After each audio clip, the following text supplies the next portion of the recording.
Welcome to Midwest Paranormal Presents Paranormal Soup. I'm your host, Jason Bland, and tonight we have a great guest, Gil Sanchez. He was a former law enforcement officer, and he had a Goatman encounter. And boy, my sons are pissed they have to go to school tomorrow. They can stay up to this because they've always loved Goatman, and I've never been really big familiar with it. I know some of the urban legends and the stories, and I've heard the encounter, especially on Paranormal Roundtable, Josh Turner. Gil is a really awesome guy because you guys remember I filmed earlier this year in Seattle for a TV show I'll be on. And he reached out to me on the night I was having a lot of nerves about filming. Let me know he had filmed with them the day before, and they had a really good time. They were a great crew, and he was right. They were great.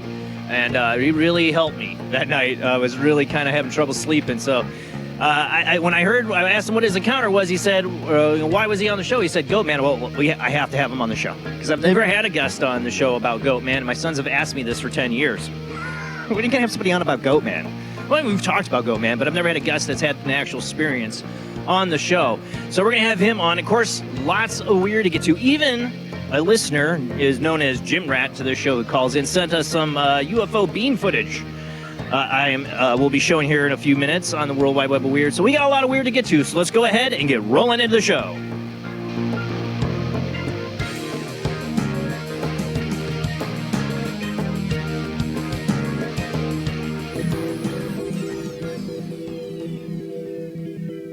Welcome to another night of Paranormal Soup. As I said before, I'm your host, Jason Bland. Tonight's guest, he's actually with us, and we didn't get to do a sound check, so I am going to bring him here in a minute. But let's check with our beautiful co-host, Jamie D. How you doing tonight, Jamie? Cut her off guard. Doing well, thank you. It's like I cut you off guard because it froze on you. Like it's frozen. You're just starting to move now. As long as we can hear you. And that's the other reason why I want to bring our guest tonight. I'm going to bring him in just to make sure we got a sound check going here. Did it add him to stages? Or is it my system running really slow? Uh-oh. Mine is really, really slow. There we go. You there, Gil? Hey, can you hear me okay? Oh, you sound great. You scared me. He's like, I have to do it on my iPhone. Most of the time, it actually sounds really good on an iPhone. You would think it would. It sounds better on some computers. Yeah. Yeah, All my right, laptop Gil. for some reason it didn't want to take the link for some reason. Oh, I don't know why. It's computers. Like the phone can do it all for you now, right? And then you get a computer, and you're like, oh, I could do so much more. No, I can't. Well, Gil, I'm glad you're here.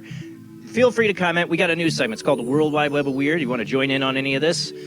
Feel free. Interrupt me at any time. But we got some 7 articles we always got to do. Actually, one of them's on an article. It's from a listener, Jim Rat, James or Jim, want to call him. I don't know if he wants me to give his last name. He always has weird experiences when he's at the gym. I don't know if this was at the gym or not, but he has some UFO stuff. We got that tonight and a lot of other weird stories. So let's go ahead and roll into the World Wide Web of Weird.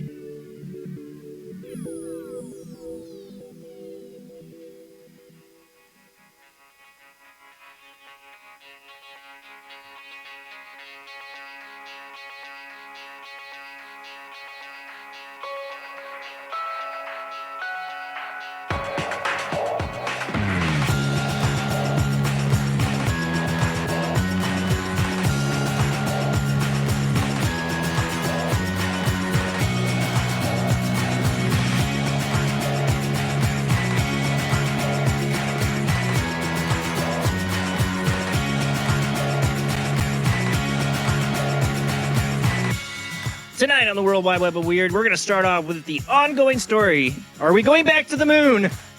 I think we will. We should. We should have done it long time ago. Why haven't we? I don't know. But not only do I've said I have my doubts about us making it back to the moon or going to Mars, especially in the next several years, because things are just a crap show at NASA. But they're planning February 2026. Artemis 2 manned lunar mission is set to launch.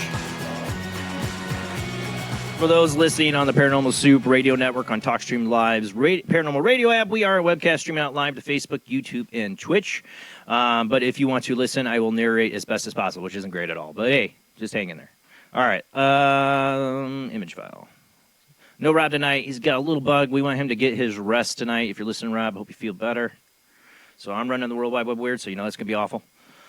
All right, Artemis 2 manned lunar mission set to launch in February 2026. It's finally happening. More than 50 years after the last human set foot on the lunar surface, NASA's Artemis program is finally about to send astronauts back to the moon. While Artemis 2 won't actually land on the surface, the flight will see a crew of 4 astronauts spend over a week in space to test out all the technology. We together have a front row seat to history. This history's happened. It's called Apollo mission. Okay. Said NASA acting Deputy Associate Administrator Lakeisha Hawkins. The launch window could open up as early as the 5th of February, but we want to emphasize that safety is our top priority. It's not going to happen in February. I guarantee it.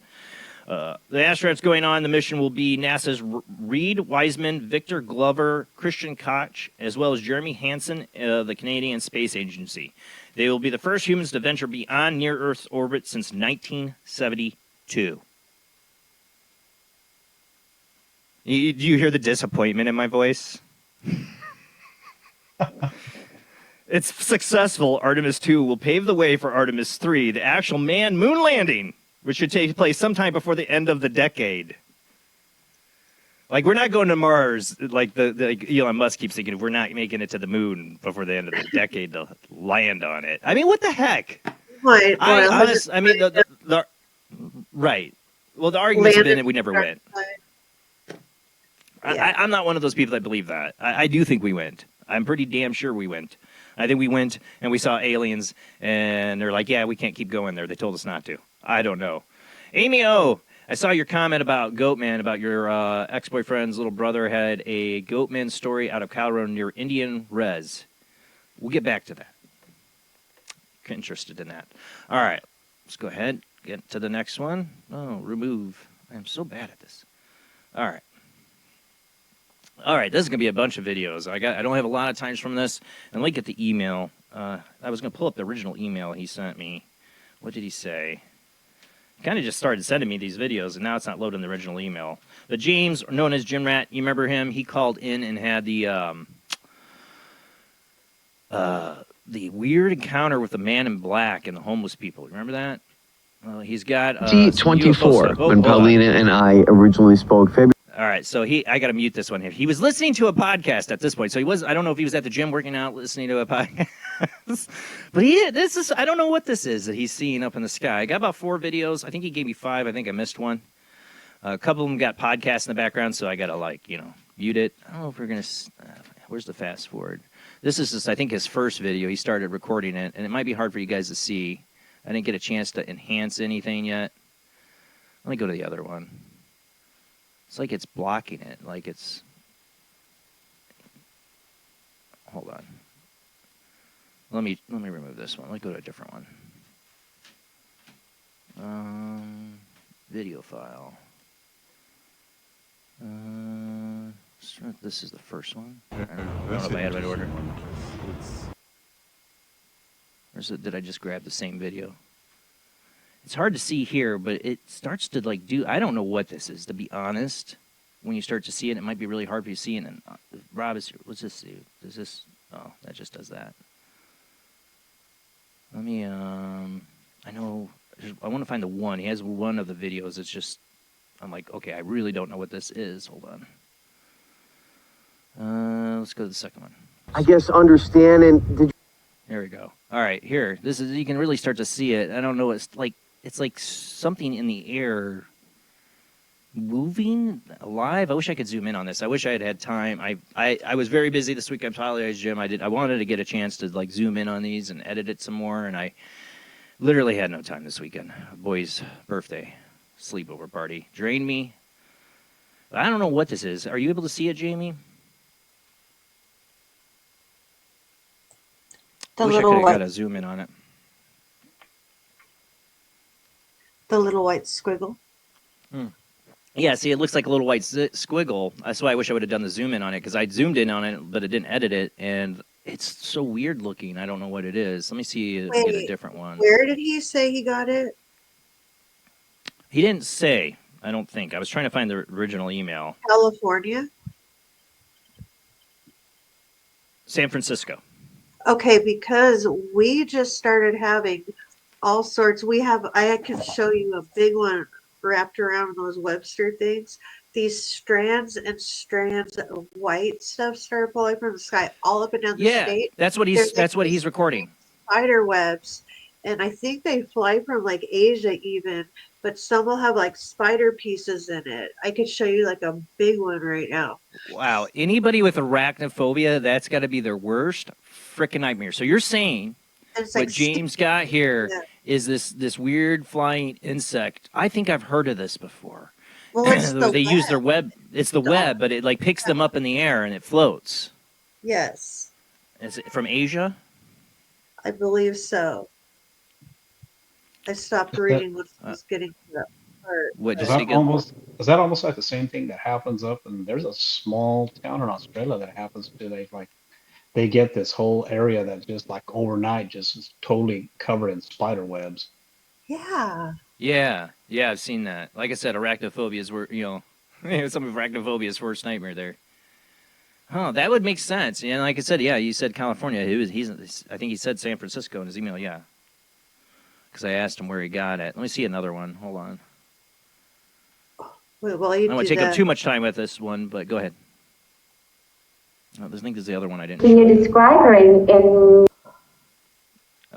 he said Here, you can almost see it. It's like it looks like it's far up there.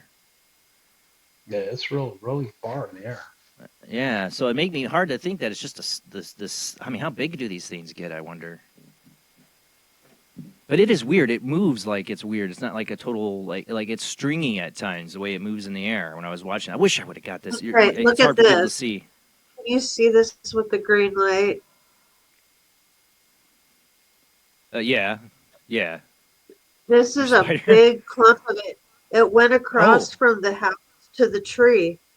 So And you it's got actual sticky. samples. Yeah, it's sticky, wow. sticky. Wow. And this was going from the house to the tree. And my mom Wow. at first was like, "What is that?" And then I saw the article today about all the stuff falling, and we're like, "It's the exact strands. It's the exact stuff." This is just a really big piece of it. That's crazy. I mean, the way it looks in the sky. I mean, I get why you filmed it. It was like sending me these videos. Like, what is this? Yeah, it's like, is I think it? Jamie's got the answer here. Yeah, Yeah.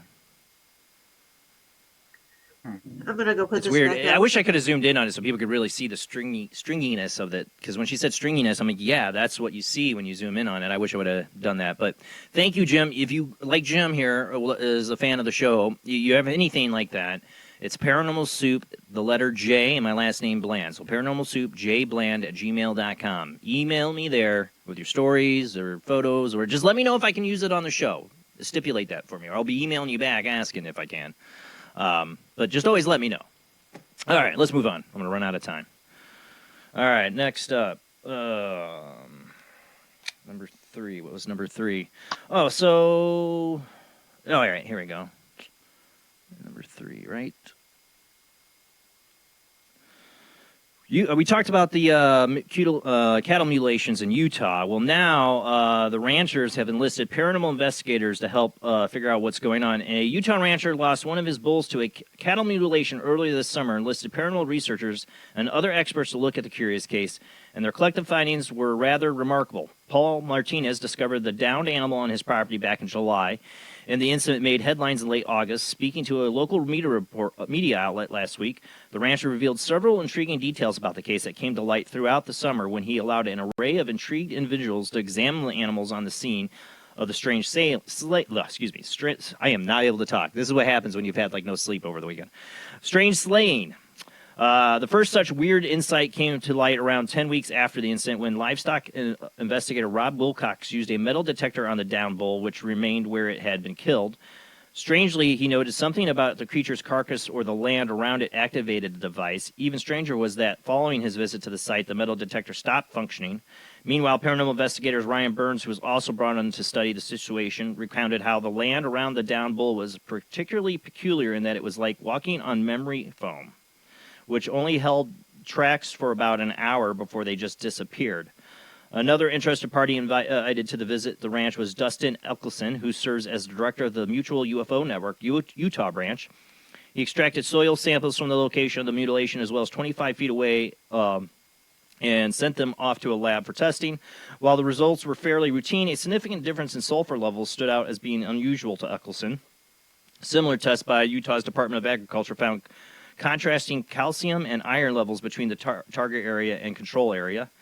Martinez's rigorous attempt at figuring out what happened to his bull extended even further as he has also turned to Johnny Alberto Gamamoachipi, I don't know how you say his last name, of the northern Ute tribe, who posited that something could have disturbed ancient spirits at the site. To that end, the pair pointed to a bizarre incident that occurred a few weeks before the cattle mutilation, in which an intoxicated man escaped from the police custody and wound up on Martinez's ranch, where he stole his ATV and led police on a wild chase.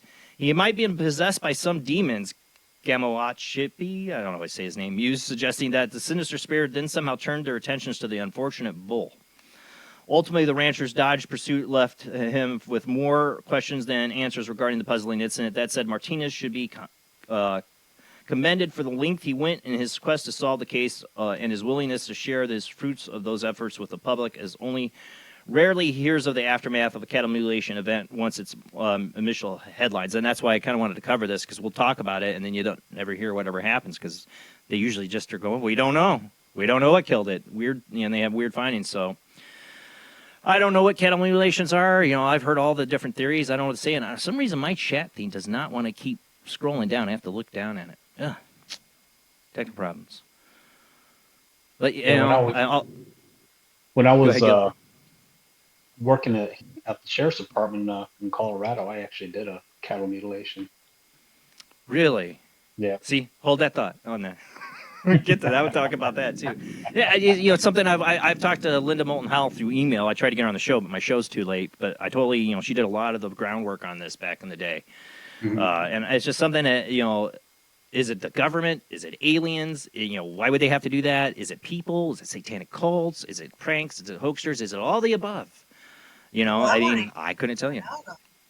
What he saw. Well, the one that really scares me is the lady we had on about Prion. Remember her about the Prion thing and the cattle mutilations? If that's the explanation, we all should be really scared. You'd rather it be aliens. All right, moving on. All right, this next one, we covered this a long time ago, I think, a couple of years ago about and this is kind of, I covered it because it's like a word of warning to would-be ghost hunters. Is this it, the right one? Yeah. I don't know the pickup, but teens, I did this. You get in a car and you have an urban legend about a place, and you're going to go there and you're going to go check it out. And sometimes people get tired of you doing that, and you get in some trouble. And you never know who you're going to run into. Well, these teens, remember we covered the story, got shot at. A bullet went through the car. Remember this one? Well, 2 years later, lawyers and courts, the guy who shot at him at Devil's Lagoon in Texas, $2.8 million is what he owes. Now these guys aren't teens anymore. They're grown adults. $2.8 million. It says, a trigger-happy Texan man had been ordered to pay a whopping $2.8 million to a group of would-be ghost hunters whom he shot in a bizarre incident nearly 5 years ago. We've been around 10. I remember this story. According to local media reports, a strange encounter at the center of the case occurred on the evening of December 27, 2020, when a group of 7 then teenagers in the city of Raymondville, went out to look for an apocryphal haunted location known as the Devil's Lagoon. I mean, as a teenager and you called it Devil's Lagoon and had urban legend, I'm there. I would have been there too. As a crowd of thrill-seeking youngsters drove down the remote road hoping to spot a spirit, they stumbled upon a far more nightmarish scenario when they saw a parked car with a man waving them down. Upon pulling up to the vehicle, the teens were stunned when the driver, William Dane Rhodes, suddenly began shooting at them. He shot right over my truck, recalled victim Arturo Joseph Sayas. And when I heard it shoot, I just stepped on it and took off. While only the bumper of his vehicle was hit during the gunfire, a second shot whizzed through the back seat, miraculously missing 2 youngsters sitting there. Looking at the back of the fateful night, the 7 ghost hunters remained rattled by the run-in with Rhodes. It was probably the most terrified I've ever been in my life, victim Slade Gutierrez mused. I don't think I've ever felt that kind of terror, that kind of emotion in general. It was so intense. I always tell my kids, you don't need to be afraid of ghosts or any of these things. You need to be afraid of people. They don't even tell you here, and never found out why this guy did this. I've never got that side of the story. There's no excuse.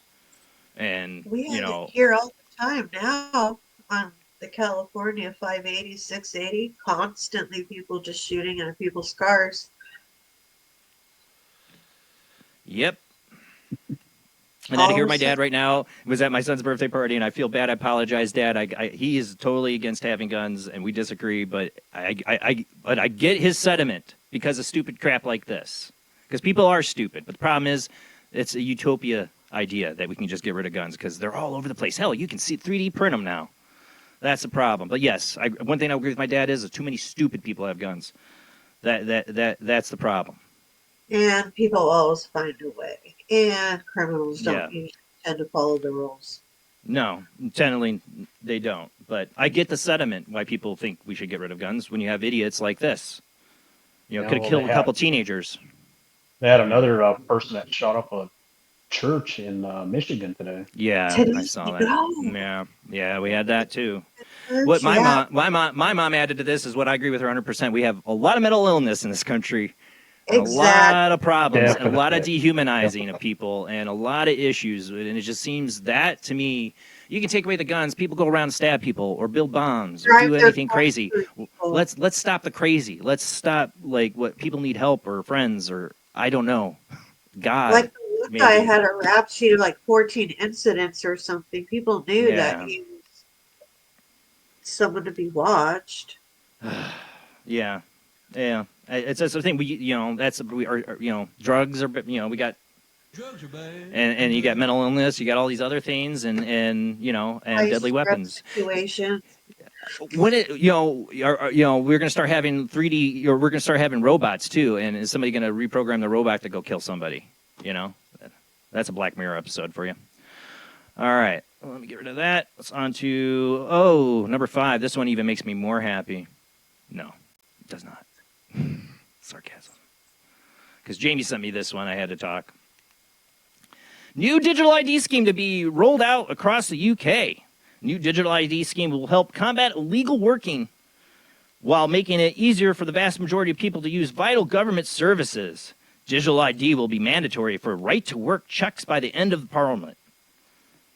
A new digital ID scheme will help combat illegal working while making it easier for the vast majority of people to use vital government services. Digital ID will be mandatory for right-to-work checks by the end of the Parliament. The scheme will be available to all UK citizens and legal residents, saving them time by ending the need for complicated identity checks, which often rely on copies of paper and records. Instead, the rollout will in time make it simpler to apply for services like driving licenses, childcare, and welfare. Yeah, you want your government cheese? While streamlining access to tax records. The new digital ID will be held on people's phones. Just millions already uses the NHSA app or contactless payment or mobile payments. It'll all be tied to your payment system. This is exactly what I'm talking about. This is what I've been talking about. Yeah, well, that's coming too. They don't want to put that part in yet. But this is what I've been talking about. No, but this is what I've been talking about. It doesn't matter who you vote for. You have technocrat billionaires that have this utopian society in mind where everything's watched. Nothing will be happen because everything you do will be watched and controlled. If you talk back, well, you can shut down your bank account. We can social credits for you. Mileage tax for and it's all attached to your digital ID. Peter Thiel, go look him up, Palantir. I'm just saying, this is the crap that all of us 15, 20, 30 years ago were told conspiracy theorists. And here we are. This is what they're pushing for. If you're not a good boy, then they say, you know what, you can have all your funds this month. And they cut off how much money you can spend. Here's Minister Keir Starmer. I know working people are worried about the level of illegal immigration to this country, a secure border and controlled migration and reasonable demands. And this government is listening and delivering. Problem, reaction, solution. They created the immigration problem, the migrant problem. Sound familiar here too? And, we give you you react because this is ridiculous bullcrap that you're living in. And we give you the solution we wanted all the time. But the thing is, they started this study in 2014 in Switzerland at a company where they had volunteers put the chip. We're already out of time. We're already almost out of time, so we got to stop talking about this. See what happens? Get me worked up. That was only number 5. Damn, we didn't even get to what was number 6? Robot. We know they're coming. This is the new robot. It looks like a human. Here, I'll just play a quick second of that. Look. You're not going to be able to tell the difference. And they're going to, take your jabs. I'm not going to read the whole article, but I thought this was, pretty realistic looking. There's another one with a female one I saw at a convention recently. It looked pretty realistic.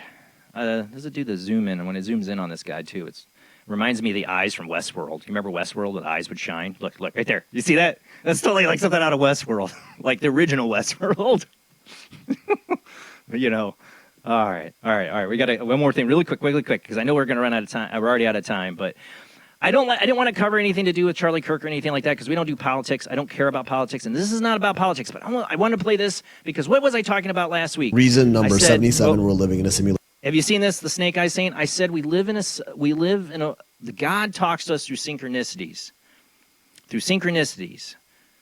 Charlie Kirk, when this movie Snake Eyes came out, I'm sure you guys have heard about the conspiracy that this correlates to the assassination. What if I told you the whole Charlie Kirk tragedy already happened exactly 27 years ago? This is gonna f*** your mind. So there's a movie from 1998 called Snake Eyes starring Nicolas Cage, in which a political figure named Charles Kirkland, that's his actual name in the movie, gets by a sniper in the neck in the exact same spot as Charlie Kirk at a public event. Now, in the opening scene of the movie, there's a sign for this event that shows us it also took place on September 10th.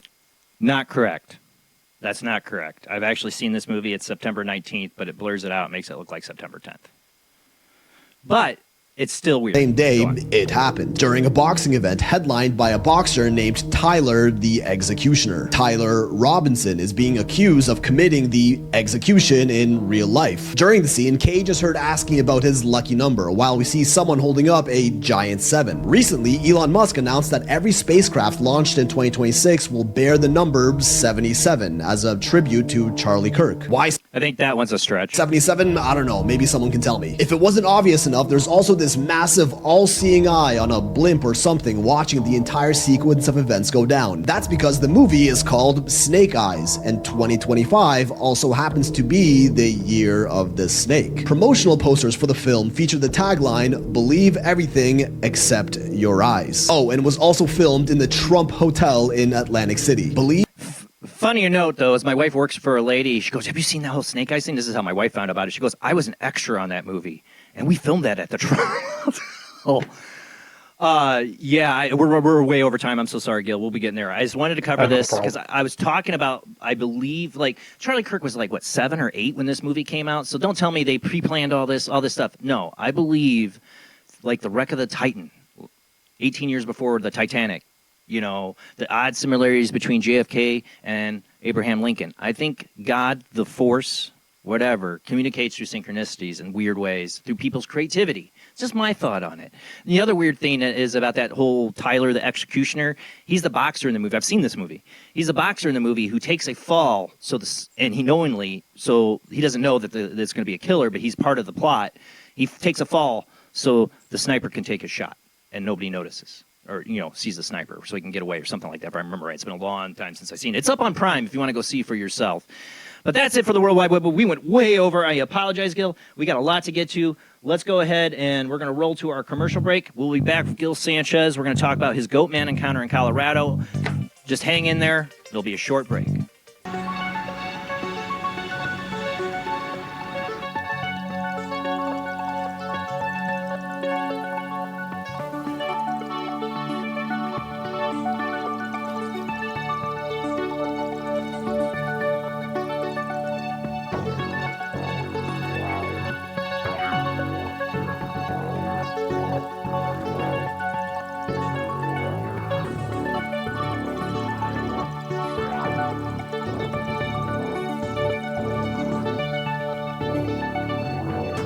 Tonight on Paranormal Soup, our guest is Gil Sanchez. Gil is originally from Colorado, a former road deputy for 14 and a half years in southeastern Colorado.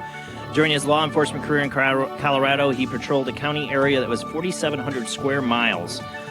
This particular county is bigger than some states. He was also a Sheriff's Department firearms instructor, self-defense arrest control instructor, arson investigator, and a member of the ERT tactical team. is now currently employed as an armed security officer in South Carolina. Like I said, I met Gil through the internet, the beautiful, the good and bad of the internet, but sometimes you meet some great people. I met Gil. He reached out to me when I was filming this thing in Seattle. I was really nervous about filming. I am not a big fan. I sit here and talk to you guys. I'm not a big fan of doing interviews or being filmed in that kind of way. It's just not my cup of tea. And I was getting really nervous about it, and he reached out to me and let me know. I didn't know him at all, and he made me feel really much better about it. So I'm really happy to have him on. I think this guy's going to be a great guest tonight, and I've always wanted a guest on to talk about Goatman since my kids have been fascinated by Goatman all these years and asked me to have a guest on. So this is the first just about Goatman, but I think he's got a lot of other experiences as a law enforcement officer. We probably get into much more. And we will open the phone lines up later in the show, but let's go ahead and get to our guest.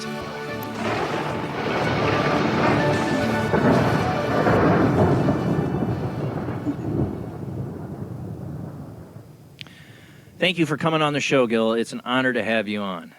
Bill, thank you for having me. I appreciate it. I thought I had somebody else in the panel. I realized it was my World Wide Web of Weird still here. There we go. Why is it doing that? There we go. No, why is it doing that? Hold on a second. What do I got to do? Hit that? All right, there we go. So we can see all of us. All right, Gil, thank you for being on. We talked a little bit. I don't know much about your encounter. I was filming my thing from that. I was told, when they presented to me, it was a cryptid show. Your story sounds like the kind of thing they were looking for. They had me on to talk about a shadow person experience. Don't know when that's going to come out. It's going to be on the History Channel. And, I think me and Gil are both kind of waiting to hear when that'll be. We'll let people know. I heard it was going to be coming up sometime in January. Yeah, I think that's what I heard too. So we'll see what happens with that. But it was a fun trip for me, and it got me to meet you. And when you told me your encounter was a Goatman encounter, I'm like, well, I have to have you on the show now. I've literally got a 14-year-old now, soon to be 14, and a 9-year-old have been begging me to have a guest on this subject. And I'm my familiarity with it is I know there's the famous Goatman Bridge in Texas. I know they have sightings like in Maryland and all over. And there's seems to be a lot of different places that have urban legends about the Goatman. So it'll be interesting to hear your take on this tonight and what your experience. I don't know where you want to begin or give back more about your personal background before we start. I could get right into it if that's what you'd like for me to do. Sure. Yeah. Let's see. This encounter actually took place back in 2006. October of 2006. Just to give you a little bit of a kind of sense of what I was doing at that time. I was actually working the swing shift back then. And our county, the county I was patrolling that night, basically half of the county is like wilderness area, and the other half is like a prairie area. Yeah. And the area that was part of my patrol route was out east of the town, out in the county. And there's a small farming area in that area. And this was a real small community. They have a school out there that's K through 12. It's a real small area. It's a farming area. Anyway, I want to say it was probably right around, probably about 10 o'clock, 11 o'clock at night. And I was going out there to go do my rounds in the area and check the school out, make sure everything was locked up, and just go around just the area, just to make sure everything, make ourselves known. That letting them know that, there is law enforcement in the area. I went around the small area of the small town, went around the school, got out, checked all the doors, made sure everything was secure, got back in my unit, went around the area again, and I was heading back into town to go to the west end of the county, where I was going to get ready to go patrol that portion. Yeah. On the way back on this county road, which is probably one of the main routes to go in and out of that community, I was headed back into town, and I was probably traveling in my unit doing probably about 50 miles, between 45, 50 miles an hour. And there's a sharp turn that goes to the right on this road as it crosses some railroad tracks. Right before that, there's this metal lattice bridge that you cross. I'm getting ready to make that turn, and I want to say probably to on my driver's side to my left, I see something out of my peripheral vision running at a high rate of speed. I mean, this thing was moving, Yeah. and I didn't even have time to take a look to see what it was. All of a sudden, it's in front of my unit, and I mean, I center punched that thing. I mean, I hit this thing head on, Oh man. and I could feel when I hit it. I hit this thing so hard that it lifted my unit up on two wheels and sat Oh, back down, and I It- could How feel the you're going 40 or 50 miles an hour too? 40, 50 miles an hour, and Whoa. and I hit this thing like hitting. It was like hitting a big boulder, rolling over Yeah. a boulder, because I could feel the front tires and the back tires go over it, and I could hear it scrape on the undercarriage of the vehicle. My unit sits back down, and I mean, I lock up the brakes. I lock them up, and I laid some skid down for like about Oh, I bet. 25, 30 feet. And, I'm sitting there, and my first thought was, you just destroyed the whole front end of your unit. Okay. And that was, that Yeah. was, the first, that was the At that first moment, thing. did you think you thought you hit a deer or something like that, or?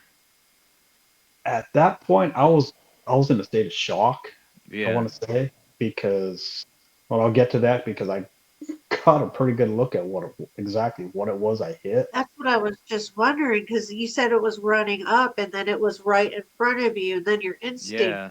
was to punch it. So was it just totally crazy looking and you went into We'll let him tell. shock? We'll let him tell. We'll let him tell. We'll let him Yeah. tell. There, I'll get to the description here. Yeah. But anyway, after I hit it, and I'm figuring that my first thought was, okay, you just crashed your unit. Front end of your car's probably totaled. Well, it wasn't a car. It was a Dodge Durango. We were patrolling in Dodge Yeah. Durangos then. So I get out. And I go to the front of my unit to check and see what the damage is. Okay. There's no damage. There is Huh? absolutely no damage to the vehicle. Now you stop and think, okay, again, I was doing like 45, 50 miles an hour, And you felt it. and I felt it. I mean, I hit it. I felt when I hit it, and I was like, I knew there's damage on this unit. There was nothing wrong with the unit. So I'm thinking, okay, I know exactly what I hit. Now I'm gonna go back and in my mind, not knowing exactly what I'm thinking at that time, it's probably a dumb idea at at the time. I walk back up the roadway from where I made, where I felt was Yeah. the impact point where I hit it, figuring, okay, if this thing isn't dead, it should be severely injured. Okay, so I'm start walking up the side of the road, and I'm not seeing anything, but I hear something moving around in the brush on the other side of the barbed wire fence where I had initially made the impact of what I hit. I could hear things rustling in the weeds, and I could hear something coming at me. So I pull my flashlight and I start shining my flashlight in the area where it's coming at me. I could hear it, but I don't see anything, Yeah. and I could hear it getting closer. I was like, okay, I'm going to go back to my unit. So I pull my weapon, and I'll tell you why here in a second. I pull my weapon and I make my way back to my unit. Get in my unit. Well, before I get in my unit, I go around to the front of my vehicle to make sure, okay, is everything okay? There is You no can still damage. drive. It's still drivable. Get in my unit, go back to my office, and I stayed there the rest of my night. I didn't even patrol the rest of that night. I just stood there, didn't do anything. I did some paperwork and called it good. Ended the shift and went home. Okay, now before I made impact with this thing, I got a good look at what this was. Right before, because it literally stood right in the middle of the road and looked me right in the eye. It turned its head and sneered at me right before I hit it. Like sneered, you said? It sneered. It sneered at me right before I hit it. And this thing was approximately 3.5 to 4 feet tall, had horns, upper body was a human, and the bottom half from the waist down is the best way I could describe it was a goat. Yeah. And it had hooves. It had this little lower half. It was like dark brown and black and fur. Yeah. When it looked at me, this thing had the reddest eyes I've ever seen. I mean, they were like blood red, and it looked right at me Yeah. right before I made impact. And the craziest thing is, what is as hard as I hit it, it should have something that compared to Dodge Durango, it should have been injured or dead. Yeah. And you're in the But front end of your car should have been totally. damaged in some way. You know. Can I So ask, did sure, you have a push bar on the front? yeah, I had a brush guard. There was a brush guard on the front of that unit, and there was nothing wrong with the unit. It's like when I made impact, it vanished, but I could feel it. It vanished as I started to go over it because I could feel the front tire and the back tire drive over it. My unit was literally Yeah. on two wheels, and then it sat back down. So I made impact. The thing, it just vanished. I mean, it just like vaporized. It was gone. So after seeing that, and I told you I went back to go see, what I had hit, seeing if being that it was um what I thought was an animal, basically an animal-ish, Yeah. and I mean, it was nowhere to be found, but there was something running around in those weeds out there. It was coming at me, but I couldn't see it because I could hear the footsteps coming at me, but I couldn't see it. Yeah. So that's when I made my way back to my unit, got in my unit, and I went back to the office, finished out my shift, got off shift, and I called one of my friends who was working for the police department, and he's real big into the paranormal. And I told him what was going on. I told him what had happened, Yeah. and he came over the following morning. I was on call that night, so I had to take the unit home. He came over to my apartment. He crawled underneath the unit, and he told me, he says, there isn't anything wrong. He said, there isn't even any dirt or dust scraped off of your undercarriage. He said, you didn't hit anything. And I told him, I said, I know what I hit. I said, that Yeah. thing looked right at me. He said, I'm telling you, I said, there's no damage. There's no indication that you even hit anything. And, I was like, okay, let's go back. Let's go back out to where this happened. So we went Yeah. back out there, found the skid marks, and him and I, we both walked up and down that road for about 200 yards on both sides. There wasn't a thing in sight. Nothing. There was no blood, no fur, no indication Yeah. of anything being struck out there. All that was there were the skid marks. So I went back. I went back on duty the following day. About the. It was a couple of Did you, days. did you only tell that friend? Yeah, at that time I did. I mean, Understandably. yeah, I was like, you know what, dude, there's something wrong with you. I didn't want Yeah, people to think I've been on a anything. police department, and yeah, it's not something you want to go and just tell anybody on the police Right, department because they'll never let you live it down. right, right. And my undersheriff, the undersheriff and I were real good friends. He's actually the sheriff right now. Back back in my old department. He said, you know what? You haven't been acting right. He said, what's up? What's going on with you? And I told him, I said, well, let's go to the sheriff's office and I'll tell you. So we went into the sheriff's office and I told him, explained everything what had happened. Yeah. And I thought, and I'm waiting. Okay, here it comes. You're a goofball. You're going on leave. You need a psych eval. The sheriff listens to everything I'm telling him, and he just sits. He just leans back in his chair, and he says, you know what? He says, when I worked for the mine, because our town. Let's explain that real quick. Our town was Yeah. a real big mining town, and he tells me, he says, back when I was working in the mine, we used to get miners that would drive up and down the highway coming and going to the mine, and there's a few of them that said they saw what looked like a goat man running around in the wilderness. And that was back in like the mid 70s that this was I was gonna happening. say, yeah. So there's been,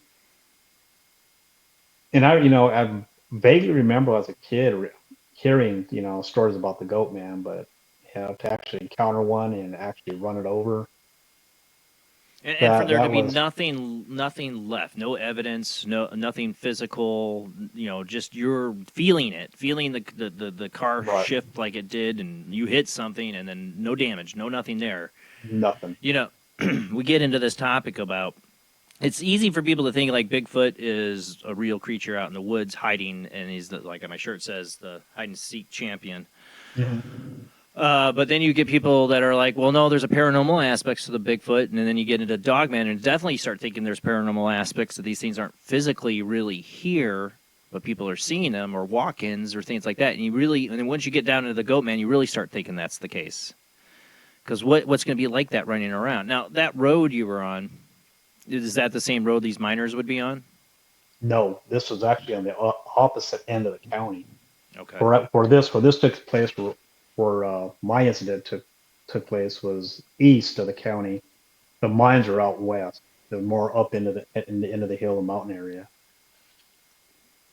Before this, had you had any other?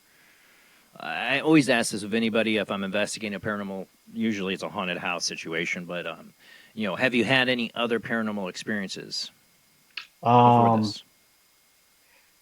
up until I really started getting into the paranormal stuff, because I really got into it after that Yeah, we're gonna happened. get into that. Didn't really, pay attention to what happened to me, and I started remembering a lot of the stuff that I experienced as a kid, as a teenager, that now were like, hey, that was paranormal. I didn't know it then, but I know it now. Well, that's what I kind of want to know. I always do this. Like I said, when I interview, a lot of people want to, when they tell me about their haunted house, they want to, tell me about the stuff that's happening right now, of course. And they always were like, "Oh, well, yeah, I had this other stuff." I'm like, I want to hear that because you had an experience, and I think all experience in life are for reasons. Mhm. I don't know what those reasons are. I don't know, and I won't be able to tell you tonight or anybody else I ever interview. But I always look for the dots and the connections and stuff, and I always look for people who, like you said, you had these experiences, but you didn't realize it until you kind of were awakened by this. So, what were a couple, briefly some of the experiences you had that woke you up to? Um, I think I've told this to only to one other person on the show.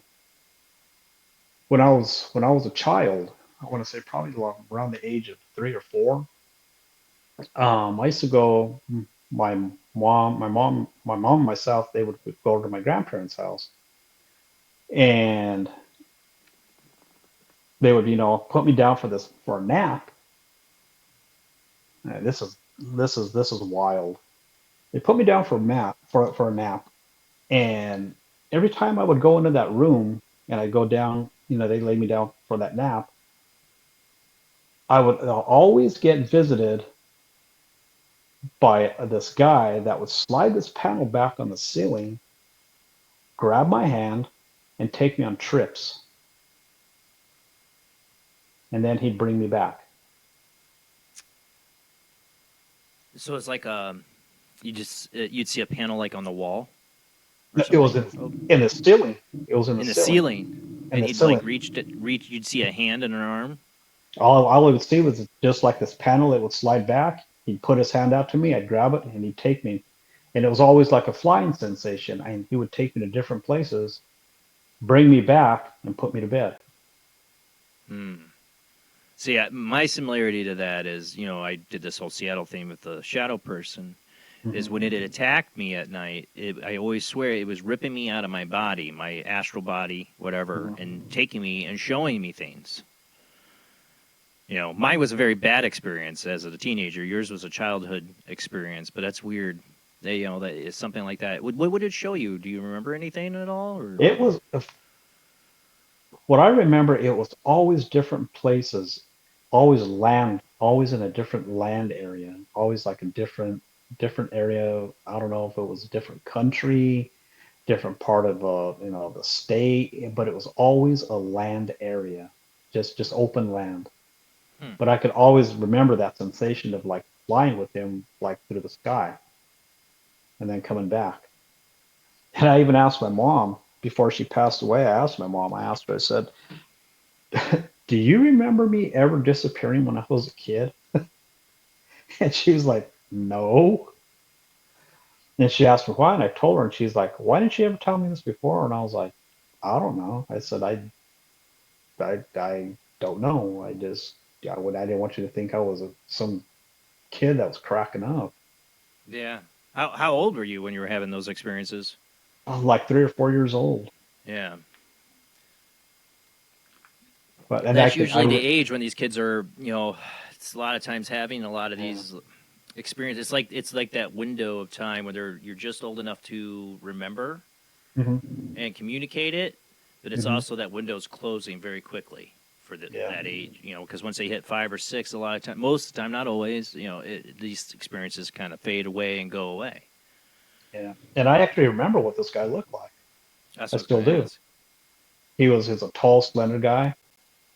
He had this goatee, had slick back black hair. He was dressed in all black, and he had a black turtleneck on. He was dressed in completely black. Hmm. You ever thought And about getting any kind of regression on that? Not that I'm a big advocate of it, but I'd be interested to see like what more you might not remember of that. part of me wants to, and then part of me doesn't.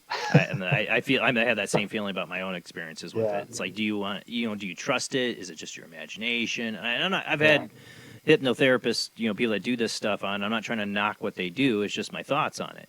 mhm, Like I want to remember it because I remember it, not because I'm being guided and I'm just thinking of the first thing that comes to my mind. I know that's really simplistic way of looking at it and not the right mhm. way, but I don't know. That's like how I kind of feel about it too. With some of my experiences that I've been asked, you should get some, do the regression and try to figure it out. I don't know, but I've told that to other people. I've suggested and they've done it, and I had one guy recently Blake Sinclair, come on the show. He's like, "I'm glad you told me to do the regression." And he had all this stuff.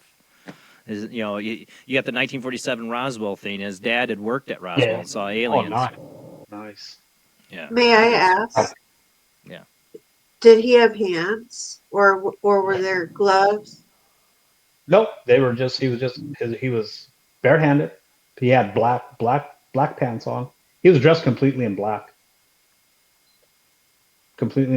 black hair, black mustache and goatee. And You ever black get goatee, you're saying, like, Yeah, or like, yeah, like huh? mustache goatee. And I want to say he was probably mid 30s, early 40s.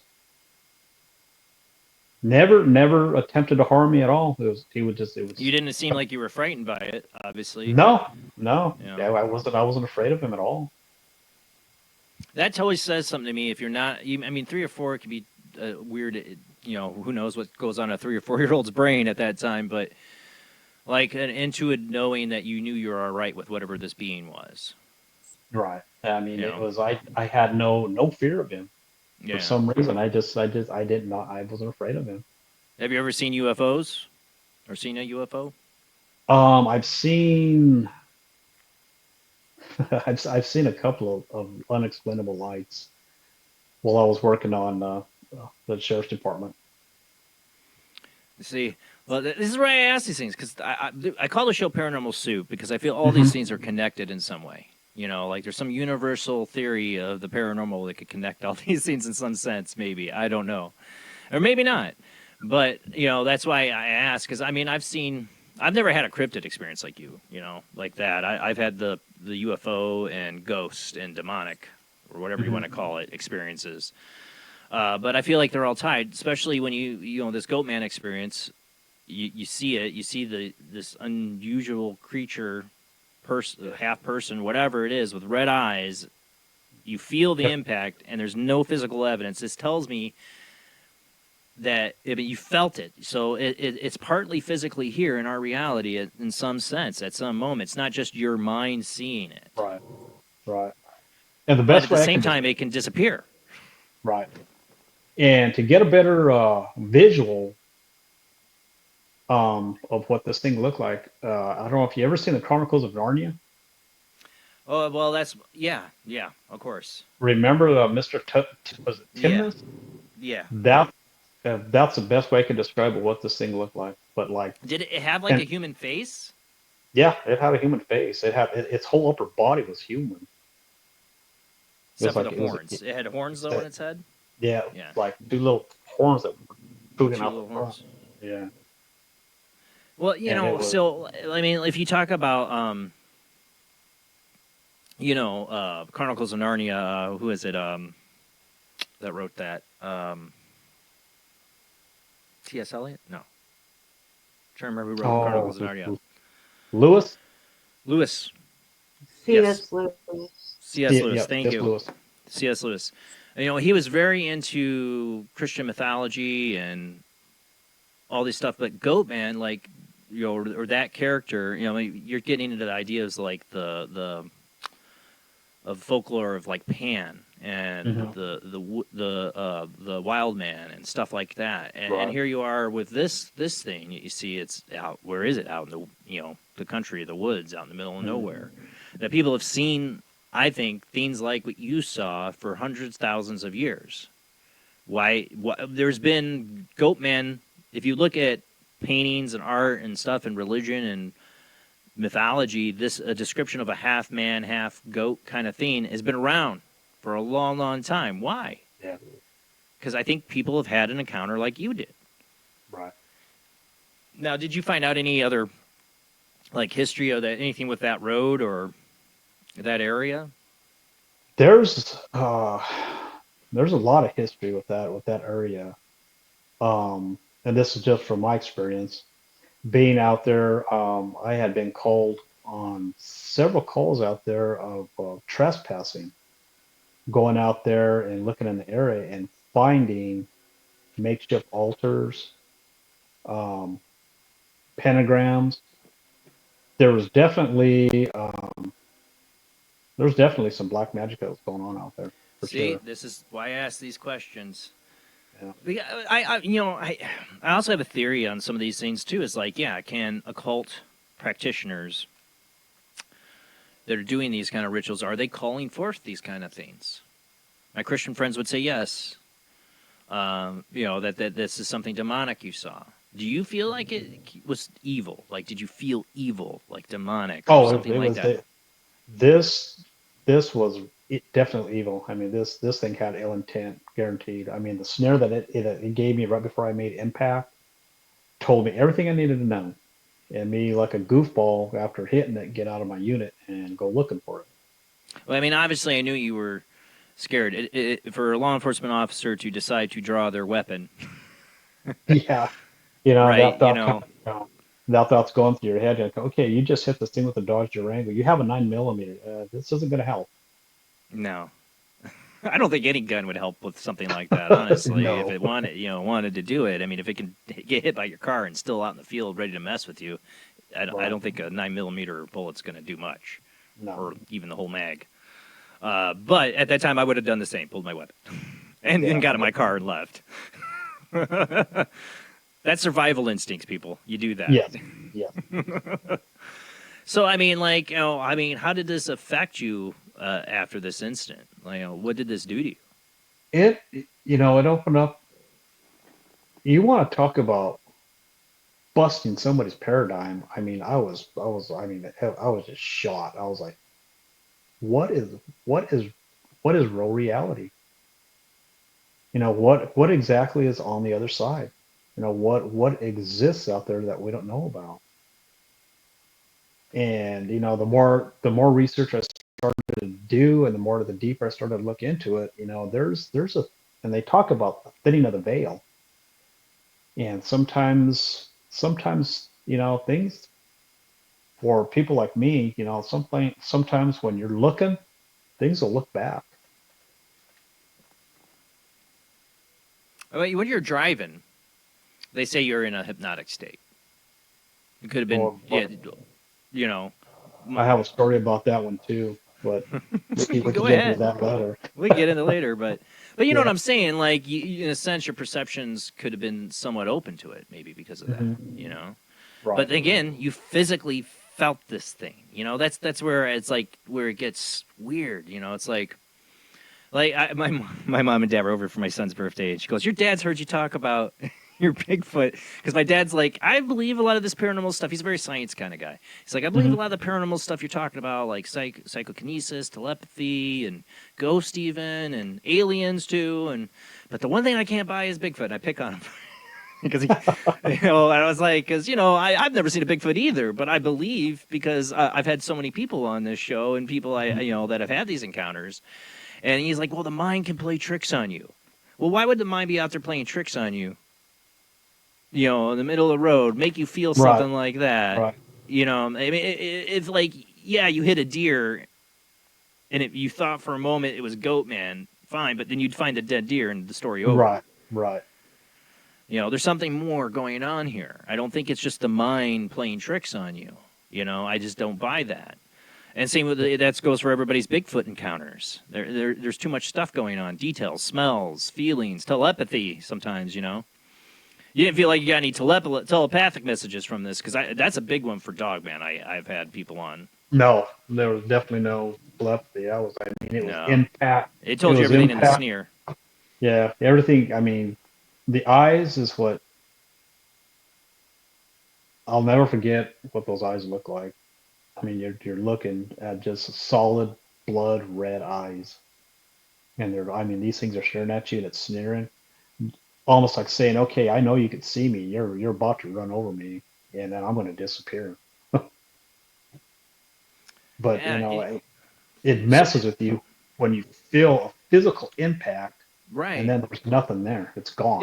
If you had just kept driving and didn't feel anything, just saw that and like ran through, I think you would have been like, "Man, I need to take a break," or Right. "Man, I've been out doing this job too long." But I think that whole Right. physical encounter, that's enough to shake anybody to their bones. You felt it, and there was Yeah. something there. So you found like occult practices around in someone in that area. You would call Oh that yeah. trespassing. What would that Yeah. look like? What kind of things would you be seeing? Because we had some of this in Michigan City, in the When Ford I went, area. what I saw is basically like a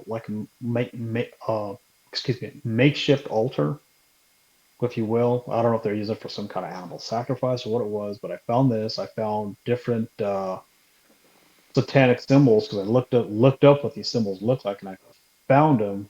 What I don't know what they meant, but I know I matched them to them being attached to witchcraft. Found those out there. Found black candles, and stones in a circle. I mean, just a lot of the stuff. I mean, it was just screaming witchcraft.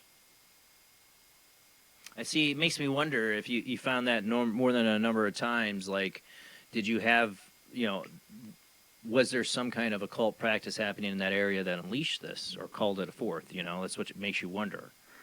Uh, you know, does it have Can I that power? Could you?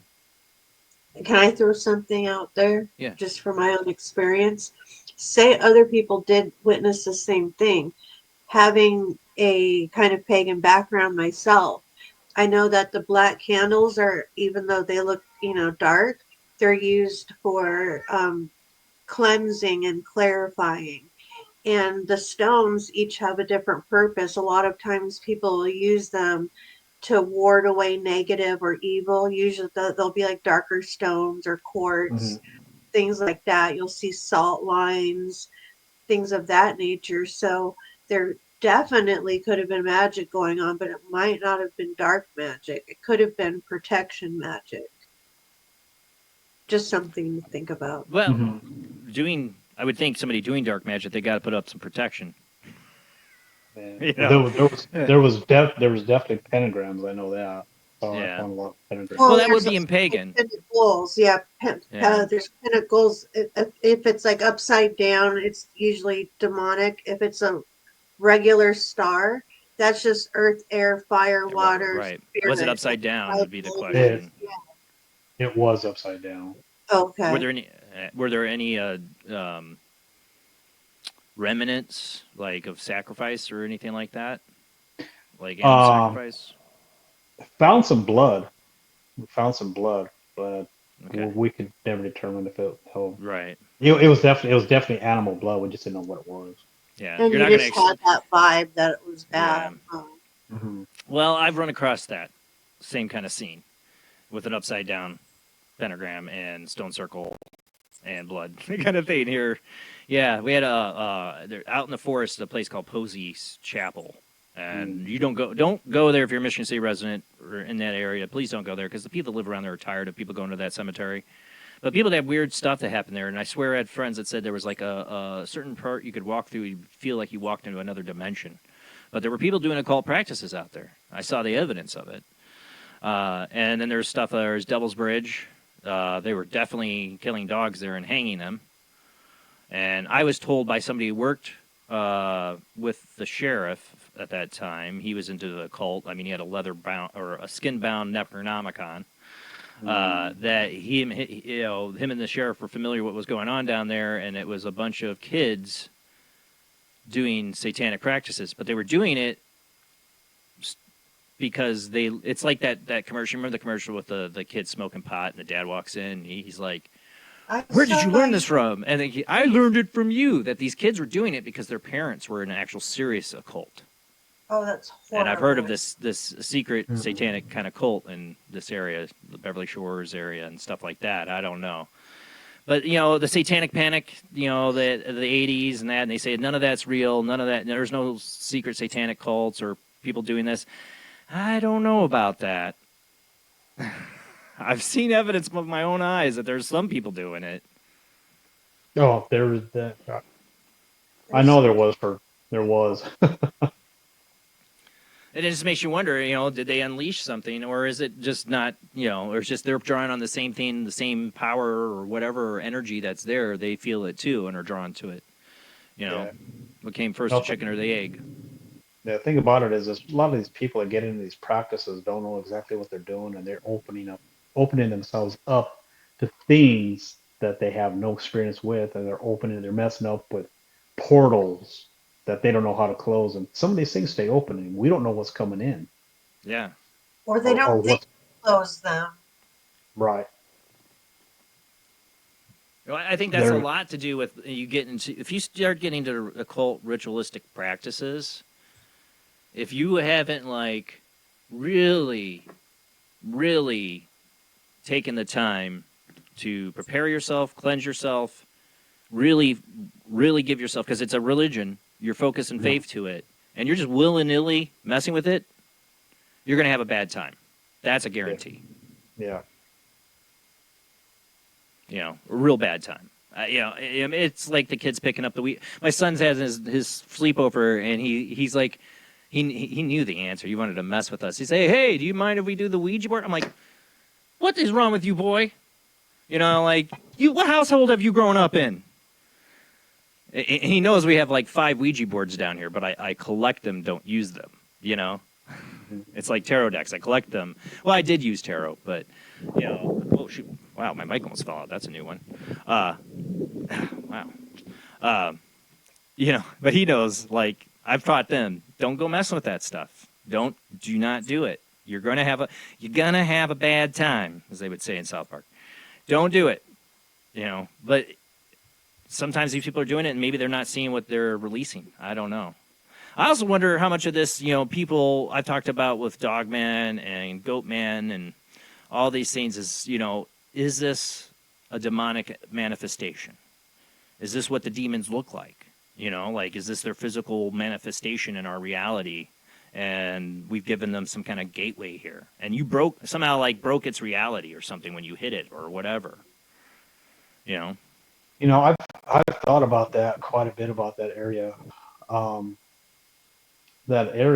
That's not the first. And after my incident, after my encounter, the way I understand it, I have a cousin that had one of her friends encounter something else out there in that same area. And the way I understand it was that this was some kind of a winged animal that he experienced. The way I understand it is he went to his girlfriend's house, and he was visiting his girlfriend, left, and saw this thing, scared him, and then he turned around and went back to her house. To him, he was gone for like 15 minutes, and when he showed up back at her house, he had been gone for like an hour. So he thought it was like 15 minutes, and it was like an hour? It was like an hour. Wow. I don't know if he got abducted, maybe. I don't know, but the way I heard it, and this, I don't know how accurate this is, but the way I understand it is that he encountered some kind of a winged animal, and it had red eyes. Well, so some of the comparisons I feel like, you have Mothman of Point Pleasant, the winged red eyes. Right. You kind of have the same kind of little bit of description that they were talking about in the Chicagoland area over the last several years, but I don't know how real those are. And then you have like the Jersey Devil, another one that can have kind of almost a Goatman-like appearance, right? But with wings, and red eyes. Right. Are these just different manifestations of the demonic, or another realm, another entity that's been drawn into this reality? Yeah, because I've heard about people that have encountered the Dogman, and he had red eyes, glowing red eyes, as well. Yeah. Oh yeah. Now I've had other descriptions too, where they've had yellow, right. yellow eyes too, amber. Yeah, but the red eyes is a very much the common theme. Right. I saw what makes me wonder. I had my shadow person experience, and it would appear most of the time to me like this 7-foot tall, just empty, void, black hole space. I could see sometimes arms and limbs. Usually I was not able to move. But there's one time it walked up to me, and it was not as 7 foot tall. It was more of a little taller than me, and it had like a hat, like a top hat. And it walked right up to me. I was frozen in fear, and it's like, you can't do nothing was what I was getting in my telepathy. I don't know, but it was basically like, you think you're in control here, you're not. It was letting me know.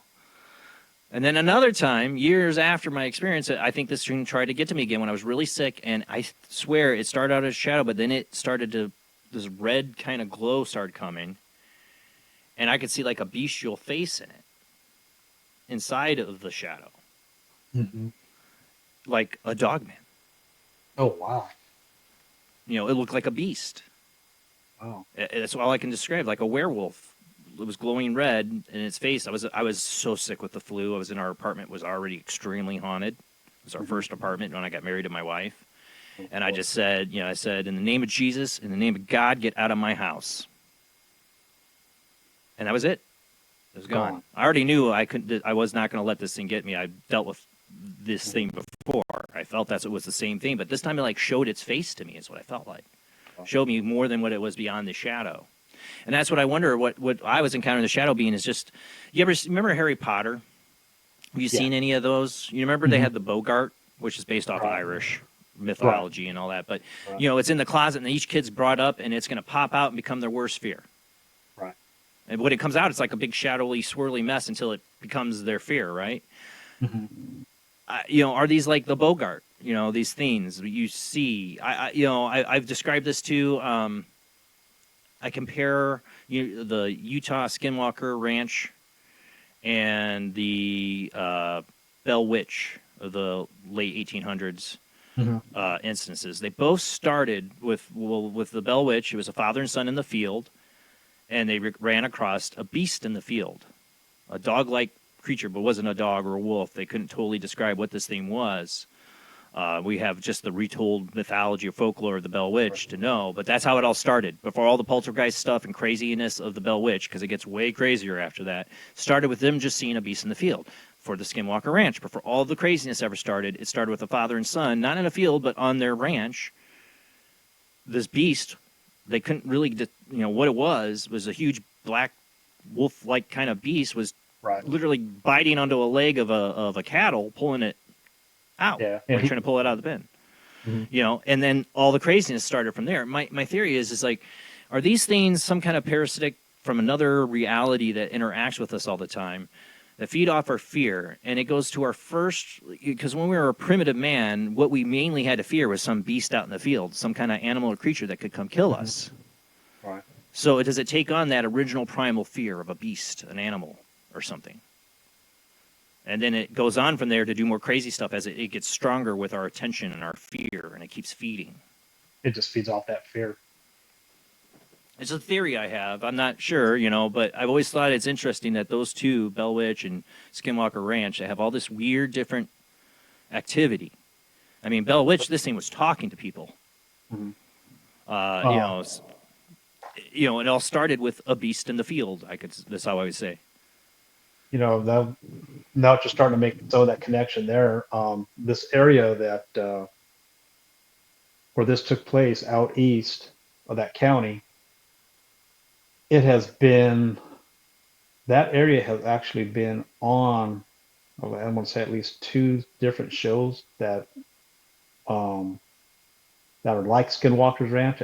That show Beyond Skinwalker's Ranch, this area has been on that show, and this is similar, almost like Skinwalker Ranch. See? I'm always making connections. There's something to it. But part of that connection, which we were talking about at the beginning of the show, is one of the areas where cattle mutilations take place. See, and there's that tied to it. Like I said, I had one really great guest on here about prion. She summed up the cattle mutilations as our government doing it because they're trying to see how bad they screwed up in the 90s with them bringing the prion disease over here. And I hope it's paranormal. The cattle mutilations or UFOs or alien is not what she thinks, because we're all screwed if it is, with prion disease coming down the line for all of us meat eaters, I guess. I don't know. It scares the hell out of me. But the cattle mutilations, there's a feeling, I think their gut instinct tells them there's something not right about these ranchers. Like this rancher, the story I covered here, he didn't want to let it go. I mean, he could go on about his business, get a new bull, but he felt there's something not right about this. This is not right how this animal died. So I kind of want to leave it a little bit of a cliffhanger. We'll talk about the cattle mutilation when we get back. We're going to go to commercial break here in a minute. Okay. But like you had one cattle mutilation case you dealt with. Do you think were there more besides the one you dealt with that you knew of? There was probably more, but the one I dealt with was definitely one. And he's the guy that I actually did this investigation for. He's been on several shows. Yeah, well, I mean, it's a small field of people that are into the cattle mutilations. Like I said, Linda Mulhall being one of the people that started to really get the word out there about it. But, it's still happening. And it's just like the crop circles in England and that's still happening. I don't think that's 2 old farmers still doing it, that they say make those crop circles, And with the crop circles, there's always like weird phenomenon attached to that. You know, like I said, all these things are something connected. Where, like you said, the veil is thin in some areas, and there's walk-ins and things that I say a walk-in because what else could that be? Something walking in from another reality. I don't think there's a wild goat man, half-human species just wandering around the woods. Do you? I don't know anymore. There's Well, I'm just so saying many things.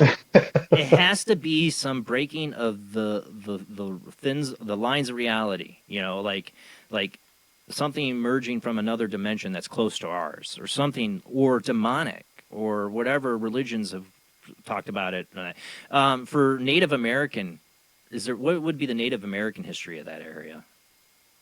Do you You know know? what I couldn't really tell you about it. I Just know there's a curious, lot of because there's I some know Native American ties a lot of times to these things mhm, too.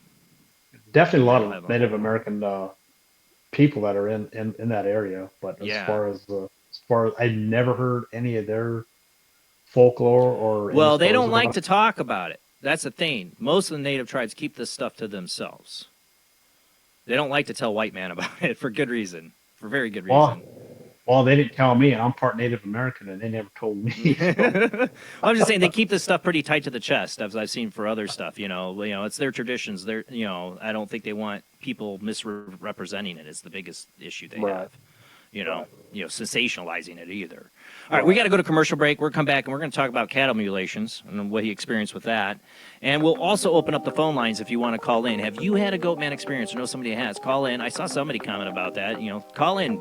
Join the discussion tonight with our guest Gil Sanchez. We'll be right back about that and his experiences. We're going to talk about cattle mutilations and their connection to this. Maybe we don't know. We're talking, but you can talk with us tonight. Phone lines are now about to be open. They are now open.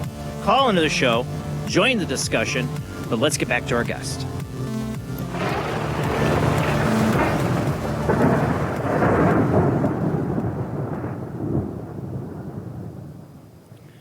All right, thanks for hanging in there with us, Gil. So, all right, let's talk about this cattle mutilation that you got to witness, or not to witness the actual mutilation, but the the dead cow, I guess. Mhm. You there, Gil? Yeah, I'm here. Can you hear me? Oh yeah, you're there. So let's see. This investigation took place almost in the same area that the Goatman encounter took place. It would have been east of the county. This probably took place probably right around 2010. Um, the rancher that called, he's actually been featured on a couple of different shows, which is known as the Miller Ranch. Okay. Yeah, have you heard of that? Yes. Yeah, his name is Tom Miller. Yeah, I was called out to his ranch, and I mean it was textbook. Calls me out. He says, "Look, I got a cow that's cow that was down." He takes me out to the area, and the first thing I noticed, I'm thinking this as he tells me, I was like, "This thing looks like it was dropped out of the sky." And if there was a crater right around where the body was at of this cow. Um, no tracks going in, no tracks coming out, no blood. Udders have been taken out. Uh, sex organs were taken out, and I believe there was even some of the skin taken off the face area, the skull area, and no smell, no insect, and every one of the cows that was in a herd over there didn't want to have anything to do with it, wouldn't even come close. I mean, anything you would hear or read about, I mean, it was just like that. I mean, it was textbook. Yeah. Especially, you talk about no tracks. Looks like it was just dropped out of the sky. How long had it been since he had last seen it alive? I think it was only been like he had seen it the day prior. That's right. Like people are like, well, it's just animals getting it. It's just animals scavenging it. What do you say Yeah, to that? I'm gonna say no because I mean, you want to talk about some precise cuts. I mean, these things were just precise. I mean, these are surgical cuts, and they had the appearance like whatever whatever was used, not just cut it, but as it was being cut, was cauterized it Right, like a because laser. yeah, like because the edges of where the cuts are at, where you could tell they were burned. Ooh. I mean, like, yeah, I've seen the pictures of that, and we don't show them on the show for people's. Yeah, People don't want to see it, and it's YouTube gruesome. won't let us. Yeah, Yeah, YouTube won't let us. it's gruesome. For good reason. You don't want to see it. But I've seen the pictures. I've seen the evidence so that people have had, and yeah, it looks like something took like a laser scalpel, like you see in a sci-fi Yeah, movie, yeah. and cut them open. I've seen these pictures, and it's like, like I said, I had the lady on that says it's the government doing it. I don't know. You know, I think they could find better ways of testing the prion thing than just randomly picking cattle out in fields to do that. But then again, who knows? And I mean, what's your thoughts? You're wearing a 1947 Roswell shirt. I mean, what have you thought about this when it comes to cattle mutilations? In my area, where I was patrolling at, I think it had something to do with the military. This is my thought. I want to say a couple of years, well, quite a few years prior to having to do that investigation. Again, out east, I'm on patrol, going down one of the roadways, and I see this blacked out helicopter hovering over um, a herd of cattle. They're spotlighting this herd of cattle. Okay. I totally black out my unit, get out of the unit, and I'm watching this, and I'm like, am I really seeing this? Can't So it's hear. at night. It's at night, and it's a It's black that helicopter, it's and that it's it's shining that its light down, right, right. like a spotlight. And spotlight. I mean, it's over the herd of cattle. You can't hear it. You can't hear the propellers. You can't hear it Right. at all. That's military. And I get on the radio, or not, no, excuse me, not the radio, on the phone, and I call the local airport, and I tell them, I says, do we have any aircraft in the area? And they said, no, we're not seeing anything on radar. We don't have anything. I told him, I said, are you sure? You're positive? He says, yeah. He says, I'm looking at the radar right now. He said, there's nothing in the area. I said, well, I'm looking at a helicopter out here, and I said, it's hovering over field. As I say that, the thing goes up in the air and heads farther east, and then just disappears. And when you wonder if they were monitoring radio traffic Now, I when you were mean, they making could that have been. call. See, the thing about it is the direction they're heading. There's a maneuver site out there. They use it. They use it to do training out there for Yeah. Fort Carson. So you got Fort Carson out there, a military base, right? Yeah. Well, Fort Carson uses it. That, as far as I know, I don't know who else Yeah. has access to that. Well, see, a lot of times that you can find with the cattle mutilations, there's some kind of military base not far away. Right. And that's why, a lot of people, think it's the military doing it, but why? Like I said, I have the lady on, she says prions. I'm like, God, I hope not. But, other people think it's aliens, and I don't know. I mean, I've always been up in the air. What could this be? I have no idea. Feels like it'd be something I don't know why aliens would have to do it. It could definitely feels more along the lines of something our U.S. government's doing, without telling us, which, that's the part of the course for them. And people are still seeing the bright light coming down and the no noise, so it looks kind of UFO-like to them. Mhm. I'm reading this comment here. 2007, 2010 in Western Canada, let me just put it up here.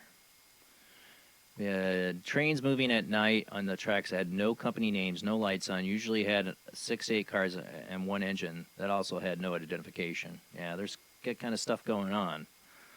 I mean, I had it. I was on the phone with Terry Lovelace, an abductee and friend of mine that's been on this show, and we're talking about something I'll never talk about. Some stuff that happened with him. I said, "Ooh, that's some dark stuff." I know he didn't know the connections I started to make for him when he started telling me some stuff.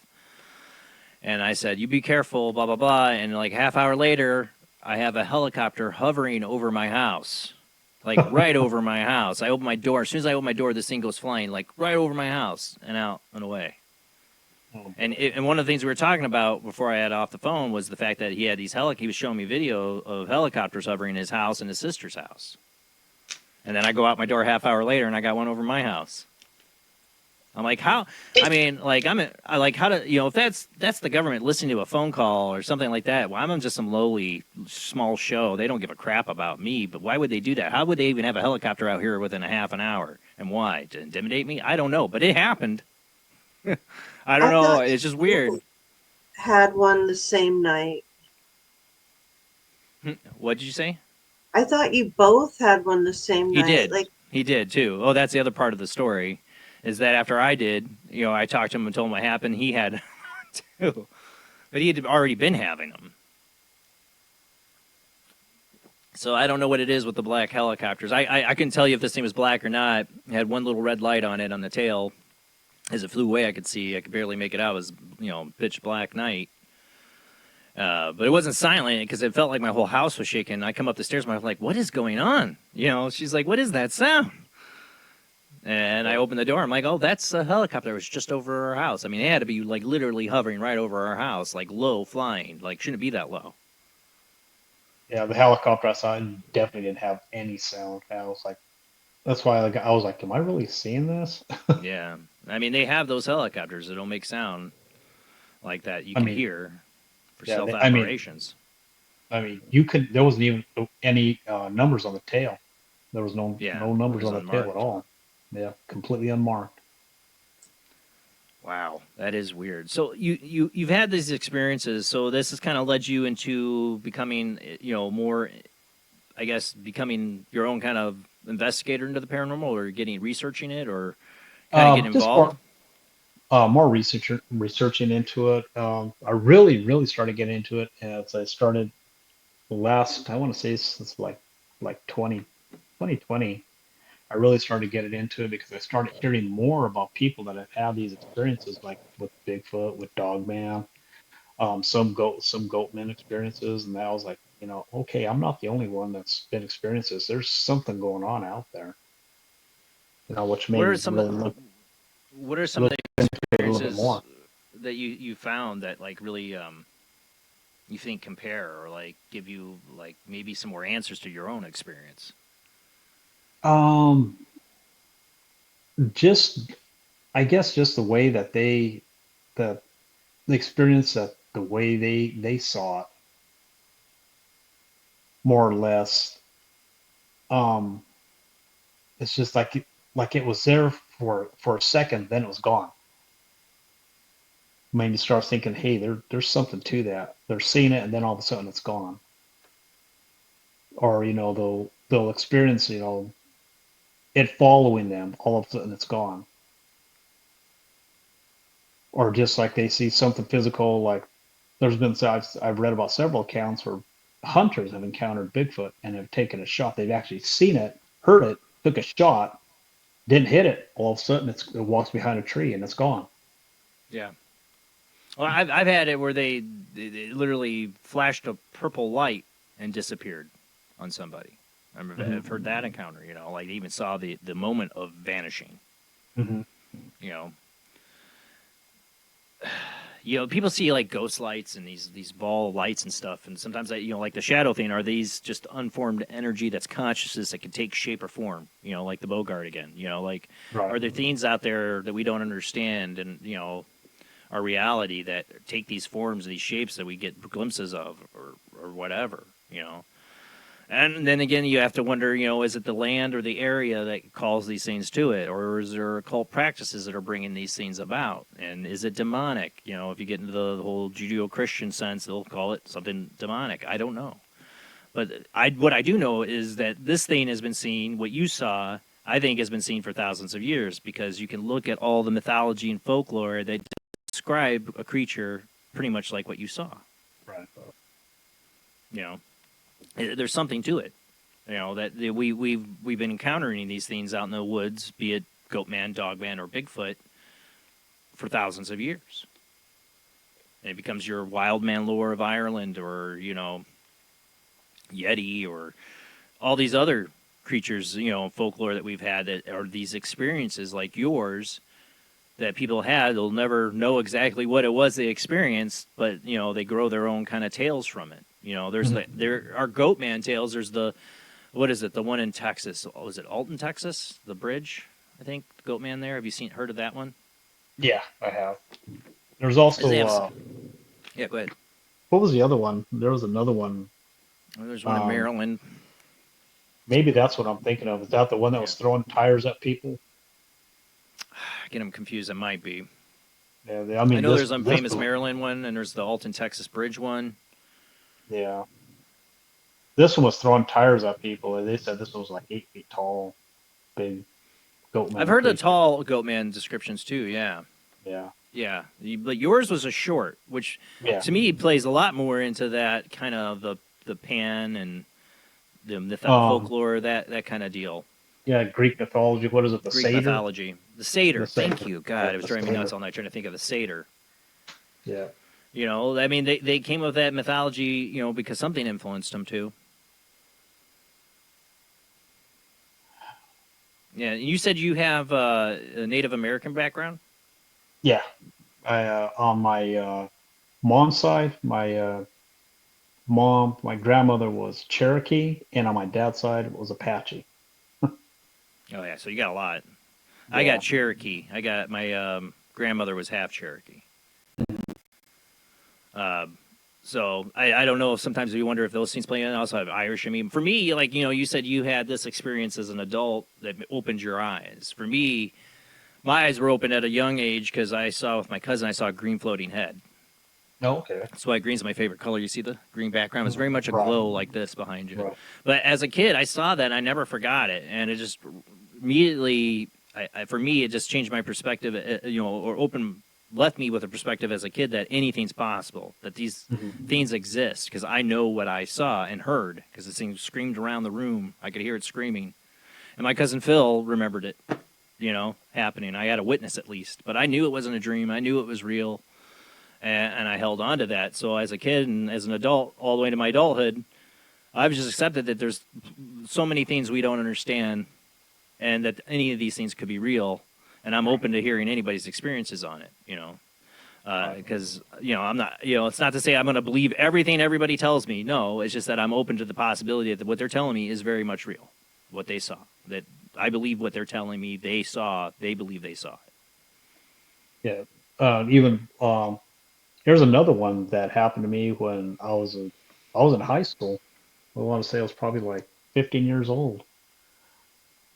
I used to go hiking behind my grandparents' house because they lived next to this real big canyon. And went hiking back there one day. It was during the wintertime, and I was out there. I had my 22. I was just going out, just plinking stuff.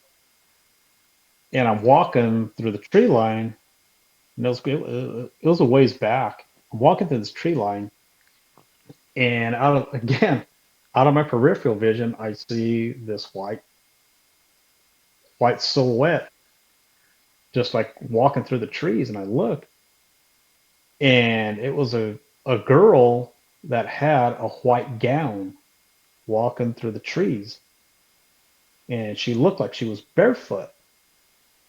And I'm thinking, she's got to be freezing out here. Yeah. So, you know, I start calling out, you know, hey, you know, are you okay? Do you need some help? And she walks behind this huge pine tree, doesn't come out. So I go over there, I keep on walking. I don't see any tracks. There's no tracks in the snow. And it was fresh. It was fresh snow. Matter of fact, it was snowing a little bit. There's no tracks. Keep on walking just past that pine tree where she had disappeared. There's a headstone there. Oh man. Oh man. What was was her name on it?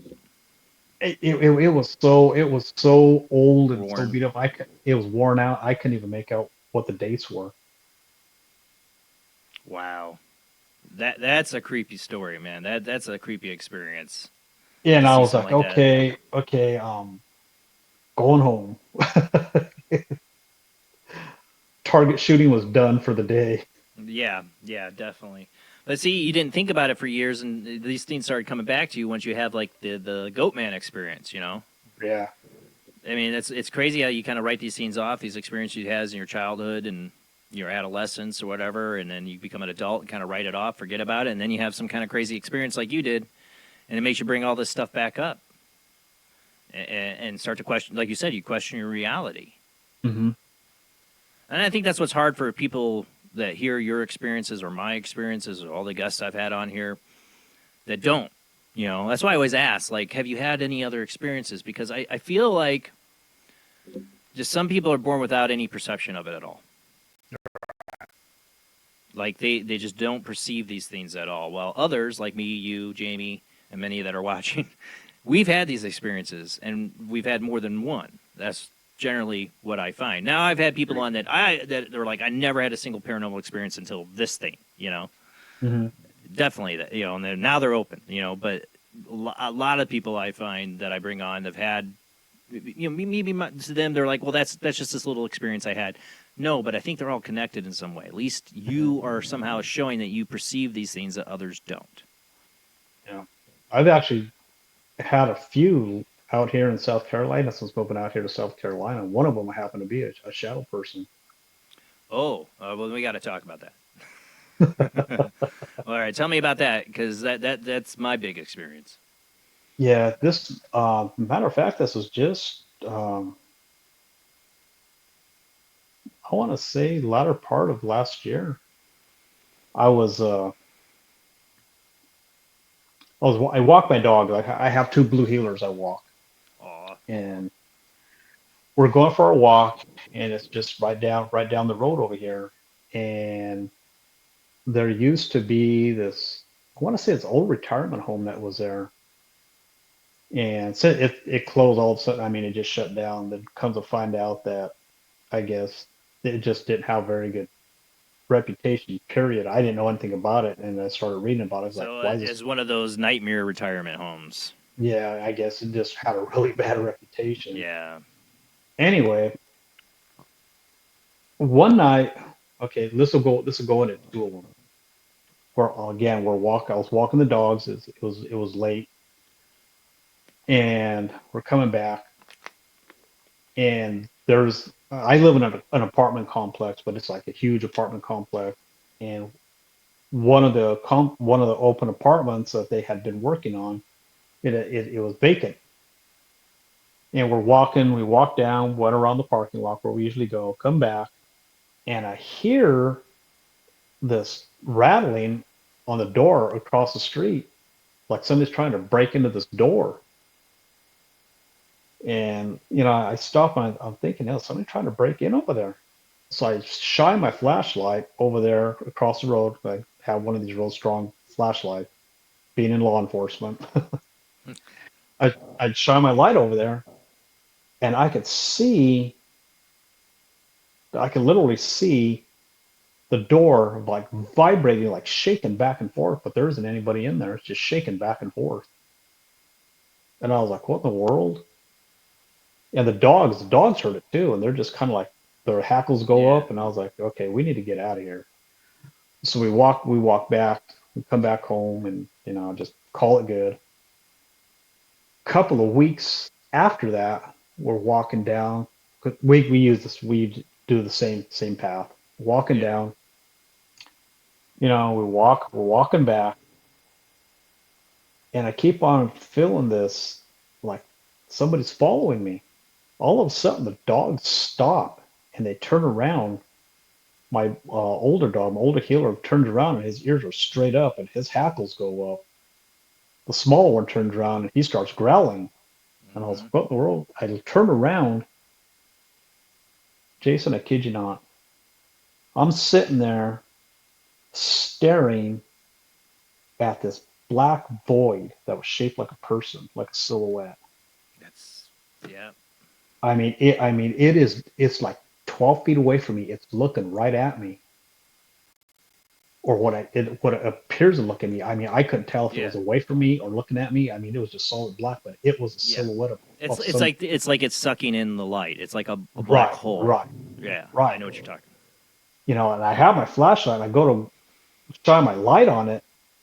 It like vaporizes. It gets like sucked into the ground. All of a sudden, I see this like patch of black smoke, and it shoots across the pathway under the bushes and disappears. Did it move at all, like a slither at all? Yeah, yeah. As a matter of fact, it did. Yeah. I'm sorry, I've But experienced this. I went through 4 or 5 months of seeing this thing fully awake. Like I would have it at night start with the terrors, but I'd mhm, start to see this thing like you saw it with my eyes. I'm fully awake, like you that. know, but I'm looking at my dogs, and my dogs see this as well. They don't like what's going on. I mean, we get out of there.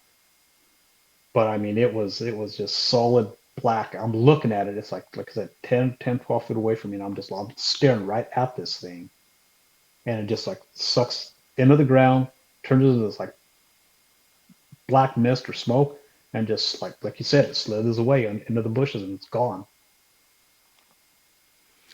Yeah, that sounds like you had a shadow person experience. Hopefully, it doesn't follow you home Mm-mm. like I did, like mine. That is weird. That is, I mean, I say it's weird, but I've had this experience. Like, it's Mhm. undeniable to me that these things are out there. What they are, like I said, my Christian friends.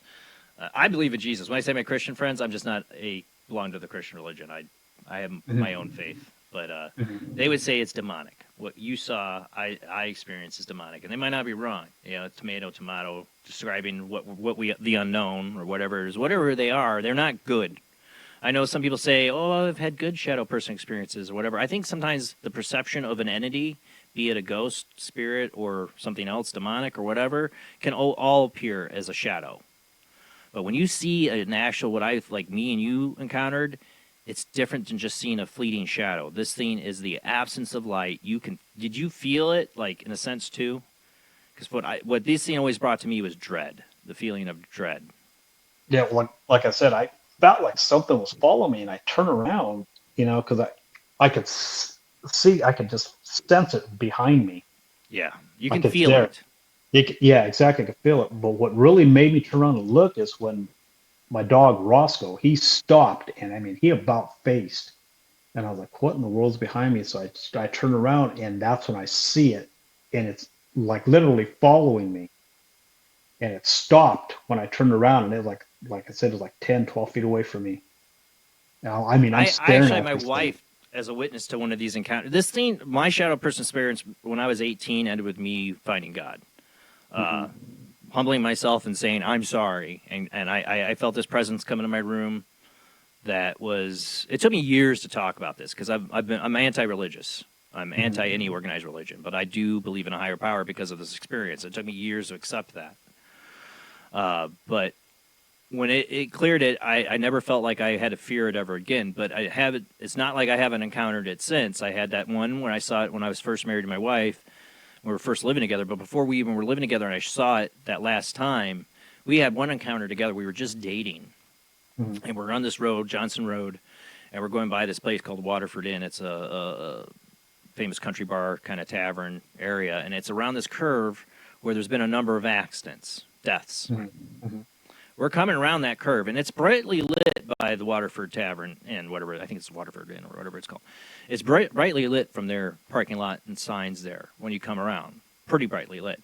And down the road, as we're coming around the curve, I see like what you see, but it's like the figure of the same blacked out thing, but it's figure like silhouetted standing, and it's like it looks out, it bends over like looking like it's going to step out on the road on us. And I'm about to open my mouth going, oh my God, what I'm seeing to say to my wife. And before I could say anything, it's like something flipped the lights off in the world. I'm immediately blind. I can't see a thing. I'm seeing the purple coloration. You know, if you turn off the lights suddenly, you see purple in your vision because Yeah. it's the retinas and the chemicals Hmm. in your eyes. That's what I'm seeing. as soon as I'm seeing this, I'm in shock. Why am I blind? My wife is screaming, and I feel the car jerk. She was blind too. Oh, wow. It blinded her too. It was like 1, 2, 3, 4. We're back, and now we can see. And she's like, "What the hell was that? What the hell was that?" She's like, "I couldn't see. I was blind." I'm like, "So was I." And I tell her I saw the shadow person like peek out. She's like, "I saw something too down at the end of the road." Mm. And this is where people died and crashed. Mm-hmm. Now, can I tell you what that was or why we had that experience? I don't know. And is that why people crashed there? I don't know. Is that the same shadow entity that messed with me years before? I don't know. But I know it was a shadow entity. It looked just like what I had experienced before when this thing would show itself to me. And it almost killed us. Mm. What is that? You know? I mean, that God is just, protected us, I hope. I'm sure in that situation too, you know. But and that's why I tell people, like, I don't preach any religion or any religious organization at all, but I do believe people should have a faith in a higher power. and build a relationship with it spiritually. Definitely. Because of these things. Yeah. I know you had mentioned earlier something about, you said the shadow person that you experienced were like messing with you, like telepathy type. It would start with like it's the whole experience. You know, I don't want to get into all of it, but a lot of times when it first started with what I thought were nightmares, I'd be paralyzed in my bed, and this thing would be at the foot of my bed. But it would start with like this really, I describe it as Mark Hamill's Joker laugh, like this really wicked laugh, and it almost sounded like it'd be coming through a tin radio at first, like a really crackly radio, and then it would like reverberate through my room. And I'm like, I don't know if I'm hearing this with my ears. I think it's in my head. And this thing would, like, when it walked up to me, when it would look like what I later would, when I heard the Hat Man, I'm like, well, that's one time this thing looked like I had a hat. When it walked right up to me, I felt like this thing was talking to me telepathically, telling me, what are you going to do? Because I challenged it again. I had challenged it. I was smoking a cigarette outside in the middle of the night, trying to hide it from my parents. And I saw this thing walk out of the woods, and I'm like, I'm not moving. I'm not going to be afraid. You can't hurt me, you know. And it just walked right up to me like, what are you going to do? And I was frozen in terror. I couldn't do anything. When the night that this thing really attacked me, before I went to bed that night, I'm like, I'm done. I am not letting you take me anymore. Because what it would do is I'd be paralyzed, and it would like it'd feel like it'd take this hand and put it down my throat and choke me. And like next thing you know, I'd be ripped out of my body, going through my ceiling, and it'd show me something. Like it showed my girlfriend cheating on me. Was one of the first things it showed me. It showed me all the things people were saying behind my back. It'd take me and show me things from my past and laugh at me. It knew all my worst things I'll never talk about. You know, people talk about this is your shadow, your id, messing with you, and spiritual, like your beginning of your spiritual journey. I've heard that. Maybe, because it knew everything about me. It knew everything. all my insecurities. Is like nothing I thought could fight back to this thing. But the night I said, I'm done. You're not taking me. I'm like, I'm going to fight you. I'm going to fight you. It's what started all this was me challenging it in the first place. And here I am doing it again, challenging. I'm going to fight you. You're not going to take me. And it sure as crap did not care. Next thing you know, I'm paralyzed. This thing's above my bed. I hadn't gone to sleep yet. So I really know I'm awake. And I'm being lifted up off my bed. I'm floating up in the air. And then it throws me back down. And I feel myself like a board shaking on my bed. It lifts me up again and throws me back down. The whole time I'm hearing this wicked laughter. And I don't know if I'm hearing it with my ears or if it's in my head. It's hard for me to say because I'm in this shock, terrorized state. Mm-hmm. The third time it lifts me up, and I can actually feel my nose hit the stucco and my feet touch the fan in my room on the ceiling. And I just lost it in my mind. I'm like, I'm so sorry. All I could think of is I need a higher power. And I'm like, in my mind, I'm just going, God, please help me. God, please help me. I'm so sorry, God. And I just croaked out, God, help me. Like that. I could barely get my mouth to move. And as soon as I could croak that out, it was like this bright flash, white light filled my room coming from my window in front of me. Like it was just peering through my window. And this thing screeched and was gone. I hit the bed, fell off to the floor. And I saw an older man walk through that window. That bright light was still shining. And he the light started to fade. And I see this old man with glasses and white hair and suspenders. He kind of gives me a little disapproving look and then smiles and just walks back out and away. And I later looked at a picture. I thought it was my one. I thought, well, maybe it's a great-grandfather that helped me. My mom's grandfather, Harvey, was somebody she'd been told has helped us and around. But I actually saw a picture of my great-grandfather, Bach, and I'm like, that's the guy. That's the guy who was in my room. I've seen the picture. I'd no denying it now to me. I know who was in my room. My great-grandfather, Bach, was in my room and God saved me, but he was a part of it. And that's why I think you have your ancestors and a higher power watching over you. Right. And I had to humble myself and say, I'm sorry. I am not God. I can't, I don't have the power to stop this thing. I need them. But it also is a realization that I gave it all the fear. I gave it all my power with my fear. And that's what I think these feeds feed. This is what this thing fed on. It wanted me isolated, wanted me alone. It wanted to feed on my fear. It wanted me to do horrible, bad things, too. I tried to kill a kid in a fight. I felt it. I was like, yeah, I want to do this. I want to kill this guy. This thing, and that's what I always say. What happens to the people that don't humble themselves, don't find the spirit like the awakening I did and find a higher power or God and give into it? Because it either wanted me to really hurt myself or it wanted me to hurt someone else. So that's my experience you'll hear on the History Channel. We have some questions in chat. All right, let me see. What do we got? Did you star any of them, Jamie?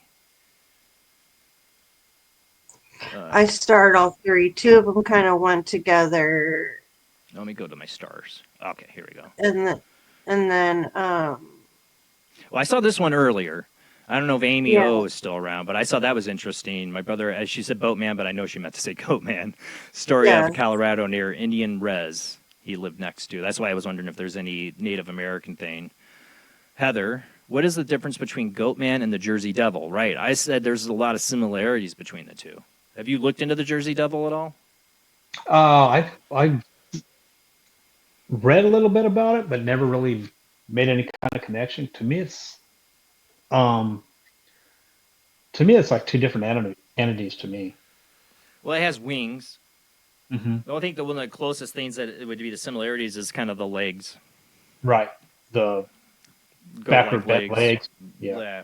I think that's where a lot of where the similarities are. Mm-hmm. And like you said, the one guy he had a creature he saw with wings. Like I said, are these just all manifestations of something from another realm? What Judeo-Christianity would describe as demons. Right. What's the other one? I think the guest has an ability from God. He just doesn't know it yet. Ask the guest if people just walk up to him and start telling him their story. Say that again. Said, I think the guest has an ability from God. He just doesn't know it yet. Ask the guest if people just walk up to him and start telling them their story. That has happened a couple of times, actually. It has. So you stir the soul is hitting the nail on the head here. Probably. Well, that's kind of my point, though. I mean, I think they are gifts from God, our experiences. And our ability to see these things from the veil that others don't. Like I said, there are plenty of people who do not see these things at all, ever. They just look at us like we're crazy people. Yeah, because the reason I was asking me about the telepathy thing is after I had the experience with that shadow person, again, I was on a walk with the dogs again, same area. And we're just walking, enjoying the walk. And like out of nowhere, like in my head, I hear this voice. You're never going to find me. You don't know who I am. Oh, see, that is, you're hearing it in your head, right? And I'm hearing it in my head. And I was like, what in the world? I start looking. I was like, did I just hear that? It's just me and the dogs. But did it make you question, like, did I hear that in my head or in my ears? Did it make you question that? Yeah, it did. Exactly. Like, I'm not still to this day sure if I was hearing it with my ears or if it was all in my head. Sometimes I knew. Like, when I encountered it out behind my parents' house and was smoking a cigarette, when that was the Hat Man thing, I did not hear any of it with my ears. It was definitely what I was perceiving from this thing. But when I'd be terrorized by this thing, I'd hear that laughter and the echo. Mm-hmm. Was that my ears or was that in my head? I don't know. I was like in a different mental state during this. Yeah. And then I'm kind of like, what's going on? So I keep on walking. All of a sudden, like I just get this flash of this flaming upside down pentagram. And I'm thinking, what did I just see? And then I hear it again. You're never going to find me. And then everything it just stopped. Like everything, all of a sudden, I was just like, everything is normal again. And it's the same street where you heard the door shaking. Was Yep. this a house when you heard the door shaking? I forgot to ask. Was this somebody's It residence? was a vacant apartment. Vacant apartment. Okay. Yeah. So nobody should be living there or whatever. We do get a phone call I want to get to. What if there's like a hex in there or something weird? Well, that's what I wonder. We'll get to that. Who do we got on the line? Hi, Jason. Hi, Jamie. It's Azariana. How are Azariana. everybody tonight? Doing good. Thanks for calling in. This is my loyal Azariana. She is a Patreon and a YouTube channel member. Thank you for your support of the show because it does help pay these hefty bills I got for it. Oh, thank you. Your guest was talking about the Goatman. Now, I had never heard about, the Goatman. Two questions. Do you think that the Goatman goes in the category with Mothman and the other and Bigfoot and other things like that? Yes, And I believe it. an experience. Go ahead, Gil. Yeah, I believe it's a cryptid. I really do. I've heard of other people that have seen it and had almost a similar experience. I think this is definitely a cryptid. But do you think it's a cryptid, like I said before, that is like something that we missed in the evolutionary chain of things that's out there living existed right now? Or is it something that walks into our reality and disappears? I think it's that kind something of cryptid. I think it's Paranormal cryptid. It's a paranormal cryptid. I believe it actually can walk from that veil into our reality and then back. Okay. And, well, let's make three questions. Well, two more questions then. I don't remember, you felt threatened or it was going to come attack you if you went to it?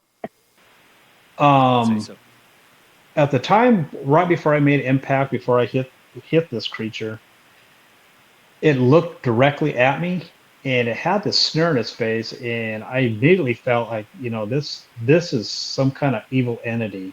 I immediately felt like, there is just an evilness about this right before I made impact with it. And when I got out and when I was looking for it, I could hear it coming at me, but I couldn't see it. And I don't know why I couldn't see it. I don't know if it had like maybe it made itself invisible, but I could hear it.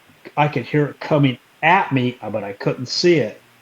And that's when I was like, okay, this thing has some ill will. If it's coming at me, I can't see it. That's when I started making my way back to my unit. Okay. Yeah, well, I asked that to you because a few years back, I was coming home from someplace, and I was on the highway, and I saw something crossing the road. Jason, I think I've said this before. Yeah. But it looked like it came out of the woods. It just came out of the side. There was woods on the side of the highway, and it was white. It was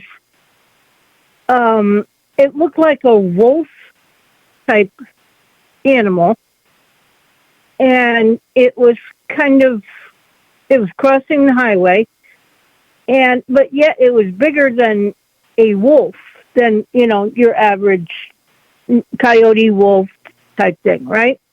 And I kind of tried to slow down the car. The highway was kind of empty at the time, or that section was empty at the time. And I said, okay, I'll let you cross. And again, telepathically, you had said that telepathically.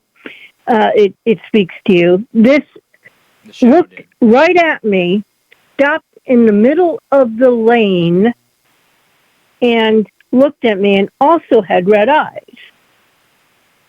And, I'm going, well, are you a wolf? Are you a coyote? What are you? Why am I seeing you? That kind of thing. But I'll let you cross the road and, go on your way. And it did. But when I looked back in the rearview mirror to see if it had crossed safely to the middle of the highway, it had disappeared. So the rest of my trip back home, I was questioning, why did I see that? What was it? Was it a dog? Doubting myself a zillion questions. And I came to understand it was some type of shapeshifter. And since I had seen that shapeshifter, I tend to see them. I've seen not coyotes. I've actually seen wolves, and I've seen some horses and deer also. Now, I don't know why I see them, and I say thank you when I see them because it's a gift. And I think you have that gift too. I don't know if it's because of your heritage, but I don't have any Native American, any part of heritage. I don't think you have the that. Native American heritage precisely to have these Native American. experiences, Yeah. But I do think there's a lot of things to play in your roots of your ancestors that does play into these things. Right, but I think that he has that he has a gift, and that, like I said, I say thank you. I mean, I never have felt threatened when I see these, even though the red eyes are kind of scary and creepy. Mm-hmm. But I always say thank you. You know what? I can say from my shadow person experience, as much as it drove me to the brink and almost killed me, and drove me insane. I have to be thankful for it because it humbled me and made me realize that there's a higher power. Mm-hmm. Call Mm-hmm. it God or the Force, Mm-hmm. So I'm thankful for that. Yeah, yeah, and we humans tend to see what is around us, what our reality is, but yet there's so much more that's out there. And, if you are lucky to get a glimpse of any of it, that, it's, like I said, say thank you and appreciate it because, our reality is definitely, it's there's a lot out there we can't understand, Definitely. But that Definitely. But yeah, like I said, as long as, like I said, I think it's a gift, and if you continue to see whatever they are, like I said, mine was a shapeshifter, or at least I've come to Something I have a realize huge that. interest in is the idea of changeling shapeshifters, shamans, Right. change their form and the history of that. But right, but he can get knowledge, and I think that it's very important that he does. Well, thank you, Zariana, for calling in. Thank you, and blessings to everybody, their families, and fur babies. Thank Blessings to you. Love you, Zariana. Have a good night. Okay. Bye-bye. See, I've talked about this with Josh Turner, the idea of the changeling or the werewolf. I have a huge fascination with that. Huge fascination with that. And, I've said, is some of these scenes, are they people who are shapeshifters, shamans, skinwalkers, the idea that I believe sometimes what would be called the demonic, whatever, these entities can manifest through humans, change humans. Because you hear that, you hear stories of people that change, people see them change their shape or their form or their face. You've heard this, the whole reptilian thing, but werewolves, I just, as a kid, I've always been fascinated by werewolves and the whole lore behind werewolves. And I know in the Dogman community, they're not werewolves. I don't know about that. Some of them might be. We're a wolf fan here, just saying. Some of them might be people who summon some kind of, either it's part of the, you can get all the different kinds of lore of werewolves, how they form or come about and all that. But some people might have this ability, or it might be, I always say it could be the ultimate form of demonic possession. The demon's taken over and totally transformed the human body into its true form. Yeah, well, that's a real good possibility right there. I mean, what happens when somebody is fully demonically possessed, if you believe in that thing? We got about 5 minutes to commercial break. We got another phone call. I'll take it. Dan, how you doing, Captain? Good. How are you? Doing good. Thanks for calling in, bud. We got about 5 minutes till commercial. Cool. Oh, yeah. I had a quick story to share. Hello, Gil. Jamie, by the way. But, and I tried to convince myself that it was just kind of a mistaken thing, but it happened when I was about 9 years old, I guess. We were, outside at night. We were throwing rocks up so the bats would chase them, thinking they were bugs or whatever. We would do that with baseball. Catch and throw it up at the bats. Yeah. Having a good time, but like I say, I've tried to write it off, but it is something that sticks with me, though. And I remember looking up, and I seen kind of cruising over the trees, about a 15-foot space where you could kind of see the moonlit sky. But it looked like a bat. It looked like a giant bat. Like, I guess the best way to describe it would be like a Dracula bat or something. But you've heard the Mothman descriptions. It's pretty big. Well, yeah. And, the more I think about it, I was young, but could I have mistaken it somehow? Could I have mistaken an owl, But I remember its wings, it had like bat wings, that kind of shape. Was this around the time you were messing around with the Ouija board and doing all that? No, this was long before that. Probably about 9 or 8 years before that. Okay. Yeah. But yeah, no, that sounds like these kind of entities, these kind of things. Are they literally the demons that people have described for centuries, or the creatures, or these things that they manifest? What you saw. I mean, do you really believe there's some unknown species of humanoid bat flying around? No. But are they slipping into our reality? Yes. And by the way, I had Masochist Mouse. You say you heard a growl. I don't know. I have a buzz on this line I've been trying to get rid of. So that might be the buzz. You can hear it right now on my phone line. That might be what you heard, not a growl. But if you heard a growl, I want to know when. I'll try to find it, because we do get EVPs and weird stuff. The weird happens live on this show. It does. And I like I went off the phone now. Oh, God. I'm going to let you go, Dan, though. We got commercial break coming up. But, man, yeah, I remember you telling me that experience. I do not want to see a big flying bat creature. I know that. Yeah, I know it sounds weird, but... Not on this show. It's part of the course. But thank you. Yeah. Have a good night, everybody. You too, bud. I saw Heather Wood just said good night. She's going to bed, but she's another listener who's called in with her Dogman experience of recent. Oh, jeez. That she's had in her trailer park, and where is it? She's in Iowa. Is it where she is? Heather, was it in Iowa? I think it's in Iowa. I know she went to bed. Oh, is Ariana saying she heard a growl? Is Ariana? Did you hear it when you were on the phone?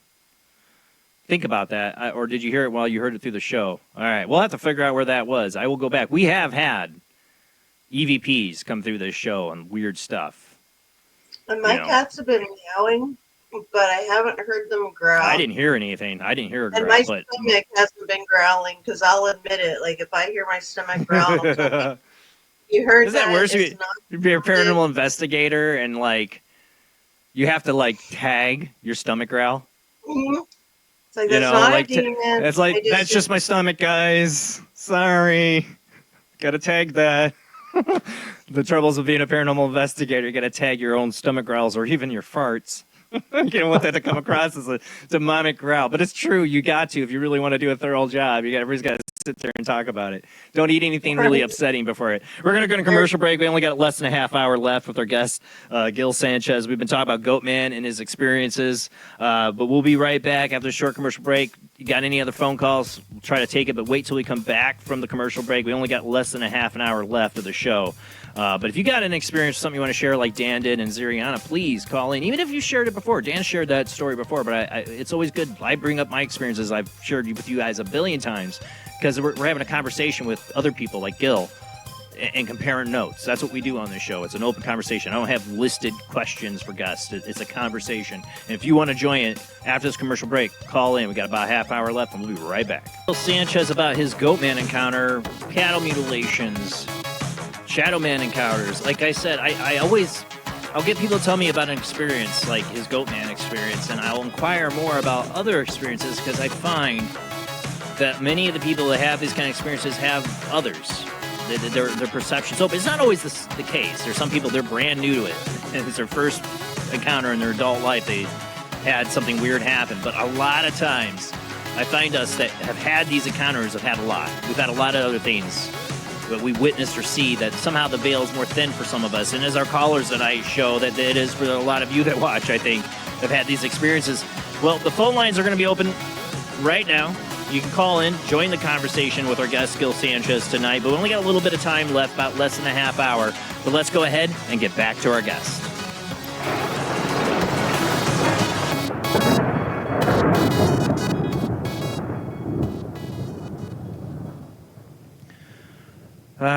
Gil, thanks for hanging out with us this late at night on a Sunday. Yes, sir. I know it's late, but it's been, like I said, when you told me you had a Goatman experience, I'm like, I got to have you on. And I knew, I got you to talk about things you probably didn't think you'd talk about on the show, but that's what happens here. As well, the Paranormal Having Live is people saying they heard a growl on the show. I don't know. I'll have to research that. What's this? My boys were sleeping, so. I just heard a noise that sounded like a growl. I don't know, but I just think you were moving your chair. Yeah, probably. Yeah, that's what that is. So that might have been what they heard. The movement of the chair. You heard that? That sounded like a growl. See, we got to debunk these things. What does this say from Masochist Mouse? I got attacked by something in a dream when I was a child, and I couldn't find anything similar until in my 30s. How long in commercials? I might be able to call in. You're good to call in. You got time, Sonny. Call in. Talk about it. Lines should be open. Let me, sometimes it's best if I pull up the app. Yeah, there we go. Call in, 219-230. I never put it up. I never put the banners up either for you guys. That's stupid of me. There you go. 219-230-4444. That's the best number to call in. The 260-225-9419. Might have issues with. And there's also Skype, OO, or J Bland Paranormal Soup. Those are the ways to call in. They're linked in the description of the show, too, if you need to actually see the phone number. But yeah, I love hearing your guys' experiences. That's why I made sure to have some kind of phone line for people to call in to talk about these things. But like I said, I don't know if we heard a growl. We have had weird stuff like that happen, though, on the show. Like we had a full EVP once come through on the show many, many years ago with Katrina Cooper on. It was a medium friend of ours. And by the way, for people who were asking last week, I have confirmed with Katrina. She will be here for our kind of Halloween show. It's after Halloween, Day of the Dead show. We definitely have Katrina confirmed for that and probably some others. I'm working on it. All right, here we go. We got a phone call. Let's see who this is. Who do we got on the line? Hello? Hello, you're on air. Oh, all right. So, all right, I can't see the chat anymore, but that's okay. That's all right. You're here with us. Okay. So... Who is this, by the way? Who's calling it? I want to get the name. Okay. First name. My name is Jenny Brook. I'm actually a musician and a painter. I do all kinds of weird stuff on Facebook and YouTube. But I've been on this quest to figure out what it is that I saw and figure out exactly what happened to me. I've got some answers, but a lot left unanswered. So backstory, real quick, so you understand where it happened. In a 200-year-old hand-built house up in the mountains of Maine, in the middle of nowhere. It was built on a granite slab. Underneath the granite slab, through the cellar, was a natural spring that would run water under the house into a lake that the house was on. And we always joke about ghosts and paranormal and how we're psychics and empaths in the family. And yeah, well, I learned how to do a card trick before I knew how real all this was. We never took it seriously. I'm not going to say how to do the card trick because I don't want people picking that up and doing it out there. But it answered yes or no, basically. So we would do that. Like every summer, we'd go to this lake house and do that every summer. And I think we stirred a lot up. So a bunch of random ghost stories happened in between the years of that. And was it real? Was it not? I don't know. But it happened to multiple people that stayed in that house. Like cops were called even on shadow people being there. And so fast forward, I'm now living in that house. And my sister passed away. My younger sister from an accidental fentanyl overdose. Oh, jeez. And it was a very tragic, like, crisis, unexpected thing to happen in our family. That, it broke me to the point, like, I had insomnia. Yeah. I was hearing voices and seeing things. And I got checked out by a doctor. I got proper therapy, medication. But the thing is, the voices and the things I was seeing didn't stop. And I got the check. My health is fine. And maybe it's, not from sleeping. I got my sleeping in check and I started journaling. I was seeing the number 33 everywhere where I had to Google it, like, does this happen to people? Synchronicities all of a sudden start happening in line. I learn about intuition and I start just going with the flow, practicing, like while I'm driving, doing all that stuff. So I started feeling like on point, like I got these abilities, like, whoa, right? And I willy-nilly, let's talk to the spirits. Let's see what happens now, right? Not protecting myself, not doing anything I should have. All I had was a phone that would record and I can get EVPs. So I would stand on this porch in the middle of the night, and I have videos on YouTube of evidence I have caught. Yeah. Orbs, EVPs, stories that happened to me on this porch. And I named it. I named it Kyle. Thought it was my friend. Would get to the point where I would actually be able to communicate, and like I built like a relationship with this entity. But then it started getting dark. It started affecting my children. My kids would tell me, Mom, there's someone in the room. They were scared to sleep in their room at night. Everyone in the house all of a sudden is scared of the dark. You go into this room, all of a sudden vibes were off and you just didn't want to be in certain rooms anymore. And I was like, maybe their presence is getting stronger, and I'll just tell them to back off, right? So I'm like, you need to leave my family alone, or whatever. And the next day, stuff was being moved in the house. Doors were being opened. Lights were going on and off. Could be electrical, could be the house. It's 200 years old, didn't think much of it. Well, my dumbass, this is the incident. This is what happened. It caused me to move out and sell all my belongings within a week, and I moved from Maine to Florida when this happened. I told my 8-year-old daughter, hey, you want to see a cool thing I've been doing? I made a ghost friend named Kyle. You want to hear it? Because I would always get EVPs. And there was this spot in the house that there's a staircase you can go under. It was like a laundry room. and connected to it was the barn.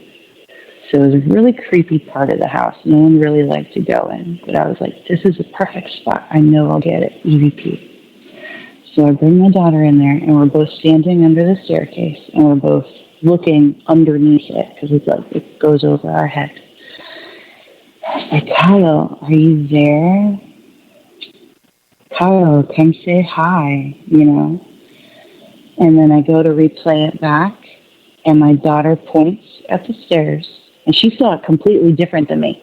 She saw it completely different. She saw a black orb, and I shit you not, it was like within arm's length, and it was not small, and it was not going away, and it was not moving. I saw it for a flash as a black orb, and then on the stairs, a creature emerged from the wood, and its fingers came out first, like it had to pry open whatever it was coming through. Right. It pried it open. I could draw the detail of the veins and the hair and the sweatiness of this thing. It had like skin spots, like it had freckles even. When it came out, it had no eyes, but there were sockets where eyes could be. It had a really big mouth with no teeth, and it had this really weird tongue, and it was slapping the wood, like it was hitting around, and it was going with its mouth, like tasting the air, like it couldn't see, it didn't know, but it knew we were there, and it was trying to come closer to us. I watched this happen. It felt like an eternity before we finally screamed and ran out of the fucking house. Watch the language, sorry. And I didn't know what to do. I didn't want to go back in the house. Right. My other daughter and my husband was still in the house. And the first thing I thought of, sage. People burn sage, right? Yeah. Well, I need to go get sage right now. And there's a million hippie pot marijuana shops everywhere. I was like, I know I could get sage. I got sage, and I let my daughter, even if it was a freaking placebo, pick out a crystal that she felt like it would protect her. I was like, these have magical powers, you know? Right. So she picked one out. I walk, and my parents live there too, by the way. So when we got back from the store, I showed the sage to my dad, and he, out of character, was like, don't you dare bring that in this house. Like, he knew immediately what it was, what I was going to do, but he really didn't. He had no clue, like, what I was doing. Yeah. And he walked in the house, so I was like, okay, that was weird. I left it on the porch. When my daughter walked in with the rock, it cracked into a million pieces, and she got some sort of reaction from it. Her arm started turning red, all up and down. Didn't bring her to the ER. A warm bath calmed it down, but that was alarming. And then I got to burn the sage. I waited till everyone went to sleep. Didn't tell anyone else what happened. My daughter freaked out.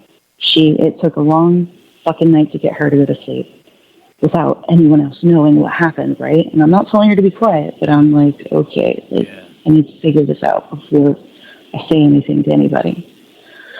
I light the sage when everyone is sleeping. My husband rises out of a dead sleep. Like, what the fuck are you doing? And like just lays back down, and he doesn't remember doing it. It happened. I go to my mother's room. She starts choking. Like, her face started swelling up. Like, it turned out she was allergic to it. But so we debunked that. Sorry, Mom, but that started happening. And then I go downstairs, and my father's downstairs, and he grabs his hair, whips it upwards, like trying to pull his own hair out, and he yells at me, I'm gonna fucking kill myself!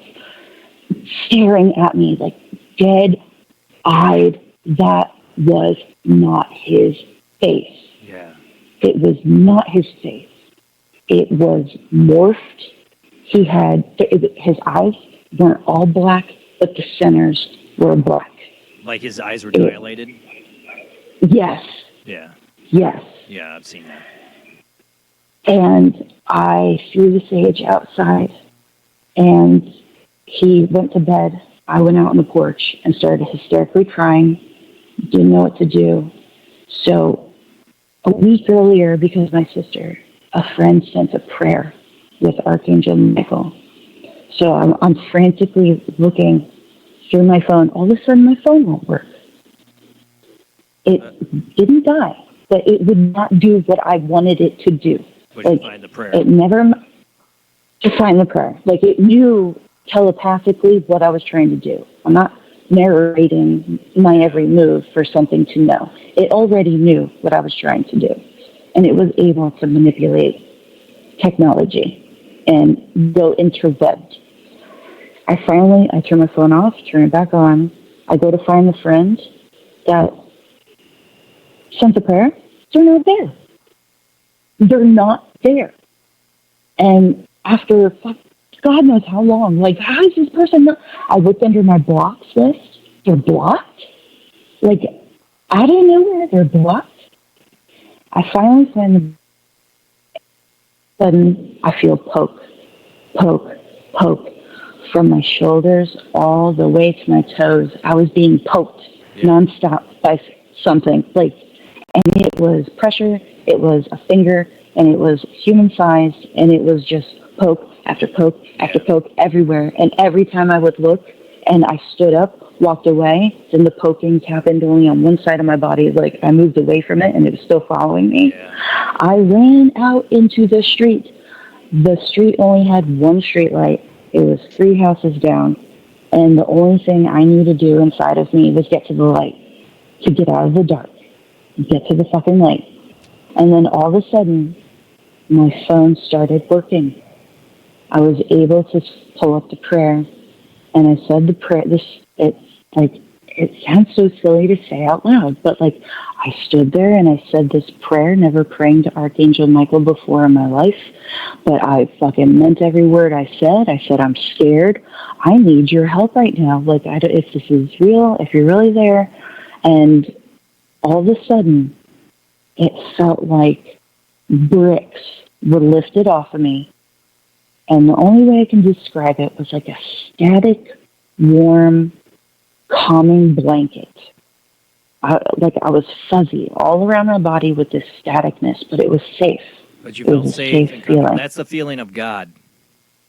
That's what I felt when I was saved. I'm telling you, it's like being covered in a warm blanket inside. Like a warm fucking blanket, like your whole body, like you're in this bubble. You're telling this story because all their stress at that time's coming out. Try not to cuss. We try to keep the cussing. I was trying not to interrupt you, but it's all right. You're not the first to do that. Okay. I get it. I want to cuss too when I talk about my experiences because there's so many. I have to let you go, but I want you to call back in on this, okay? I might have an open line show next Sunday because I don't have a guest. I'd like to talk to you more about this. I would love to talk to you more about this. Absolutely. Do you have a time? Well, we're on every Sunday night. Next Sunday we'll be on. We're 10 p.m. Central's when we start. We do our news segment, and the open lines. If I do open lines, they'll start at 10:30 Central. Okay, so ending, capping up the story, my mission is to just figure out what the heck that entity was that emerged, and if it is a regular thing that is known that, oh, that's a blah, blah, blah, blah, or is that something I created in my own psyche? Like, what the hell happened? That's all I'm trying to figure out. This is why I want you to call back, and we'll talk more about this, because there's a lot here. With everything you just told me, there's a lot of things I could go into. We don't have time for tonight. I am so sorry. No, I love it that you called in. Do not apologize. This is great. This is what I live for this show. Is these experiences. So I want to talk to you more about it. Hopefully, if I'm on next Sunday, it'll be open lines. I don't have a guest, and I'd love to talk. You said Sunny is your name? Sunny Brooke. Yeah. Okay. I'll send you my links in the chat. Okay. If that's okay. Email me, paranormalsoupjbland@gmail.com. That's in the description of the show, too. Should be the email. Email me. So okay, I'll email you right now. You should email write all this stuff down, too. But I'd love to talk to you more about this. Thank you so much, Sonny. I'm going to let you go. But I truly enjoyed this call. There's a lot more I want to talk to you about. All right. You have a great night. All right. Thank you. Bye. See, I love those calls. Sorry about the buzz in the line. I need a new phone. This is all connected to my cell phone. Sorry, Gil. You heard all that. This is what we do. We open up the phone lines. We get these experiences like yours. What did you think of that? That's fine. Me personally, I actually think she invited something in that she had no idea what she was inviting in. Right. Right. No, exactly. You know what I find interesting? She grew up in this house, 200-year-old house. It's got a natural spring water, granite foundation. These are all check marks to poltergeist activity. Right. My friend Barry Taff was one of the first parapsychologists. He dealt with the Entity. The Entity movie. That was his case. Or, these are all things he'd be checking off as this is electromagnetic paranormal, psychokinetic activity, that she could have created her own TOPA or thought form entity from what she was doing. I think it's a little both. She lives in a place that's highly charged, I think, and it changes the people who grow up there. Yeah, the first flag for me was when she mentioned the water. They love to attach themselves to the water. Yeah. I mean, water gives off its own electromagnetic energy. Right. The running water, flowing water, running water. Mm-hmm. Right. Yeah. Especially and that granite foundation. Mm-hmm. These are all common things, but the thing is, what I'm saying is, as a kid, her growing up there, it affected her psychic ability. It opened her up to these things, and it opens her up to other things, not so good things. And once you start dabbling in the occult, listen to how her parents reacted to all this. They have been affected by this all these years. Right. How her dad reacted to the sage. And her mom's allergic, but her dad doing what he did, he grew up as a family home. He was allergic for some reason, and that was why he was like, don't bring that in here. Well, I wonder when she said that, but that doesn't explain his reaction later. True. His reaction later should have been, your mom's allergic, not what he said. And I'm not going to repeat her words, the F-bombs there. What he was saying was terrifying, something was wrong, and the eyes, I've heard of these things. And I swear, if you grow up in a location that's charged like that, we got the running water, granite, and history and all that if you as a child grow up there, it's affecting you. It's opening you up to this whole realm. And they also manifest themselves at the most vulnerable time. If you're vulnerable, her sister had died. Exactly.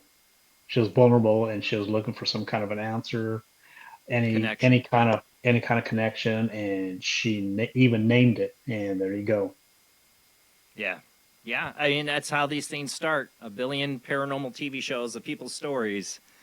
You don't have to have a Ouija board. She said a card trick. I mean, I used to be able to read tarot with just a plain card of decks. Mm-hmm. I could read your tarot with that. I didn't need an actual tarot deck. And yeah, you could use it to do yes or no questions. People talk about the Ouija board. Honestly, anything you do intent-wise to communicate with the other side, a pendulum, a tarot deck, Ouija board, are all open portals. I'm not dogging people who use them because I have. But you better be damn aware of what you're doing, what your intent is, what you're asking. And if you're building a communication with something, do you think you really can trust it or know what it is? Right. Be very cautious. Yeah, because there's a new thing that's going on out there too that I think is very dangerous that people are starting to dabble into, and it's called the CE5. Yeah, we've talked about that. I mean, I don't like Stephen Greer. Yeah, I'm not a fan either. And not a fan. What he's promoting out there, I think, is very dangerous. And people are they're just enjoying it, and then they're being tormented endlessly with whatever they're inviting in. Right. Wait, I mean, do you remind me? So there's CE5 that that's been around for a while with Stephen Greer. What really pushed this off in the last year is Jacob Barber. The Jacob Barber News Nation interview. Have you seen that? No, I haven't. Jacob Barber worked as a military pilot, and he claims to have retrieved craft. They show the video of him of them retrieving not from him. It's another anonymous source gave this News Nation of them picking up an egg-like shaped craft. He's the helicopter pilot. They got this video from somebody else. He's the helicopter pilot that came out about it, a private contractor for the military and others, and he had recovered in a few different instances alien craft or reverse engineered craft. One of these instances, the alien in the craft telepathically communicated with them. He's talked to Congress. He's talked to our congressman like Tim Pritchett. He's been interviewed under enclosed skiffs. He's the real deal, okay? But what he started now is a group, because what he says is that when he would be on these things, he had heard or learned that the reason that they're getting these craft is that there are people the government has who telepathically communicate with these aliens, draw them close enough for us to shoot them down. Mm-hmm. So his new group is what they're doing is they're not shooting them down, but they're trying to do this, telepathically communicate with the aliens and videotape and evidence. It's Oh, called the ones that are Skywatchers. trying to like bring them to them. And Stephen Greer, of course, has gotten a part of this because he's been talking about trying to do this for years. Is this where they're trying to like meditate them all into them? Yeah. Yeah. But what Jacob Barber's saying, there's people who have a special skill that the government's recruited that do this. But that opens it up now. Every willy-nilly person wants to do it. And like you said, Tim Pritchett, our congressman, that's his concern. He brought this up. He said that he's concerned about people doing this, that you could be messing with demonic forces or things like that, because he's a Christian man, and he's open to the idea that UFOs and all these things exist, but he's like, do you want to be telepathically communicating with them? I don't think so. Yeah, we could go into a whole big thing on that. I mean, that goes all the way back to even Roswell. When they started, they actually knew or had an idea what they were messing with.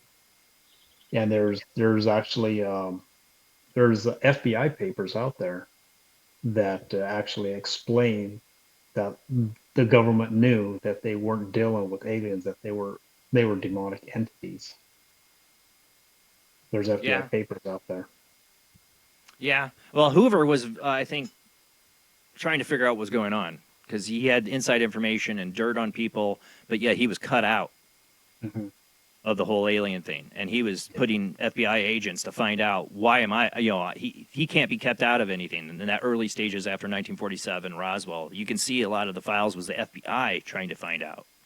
Right.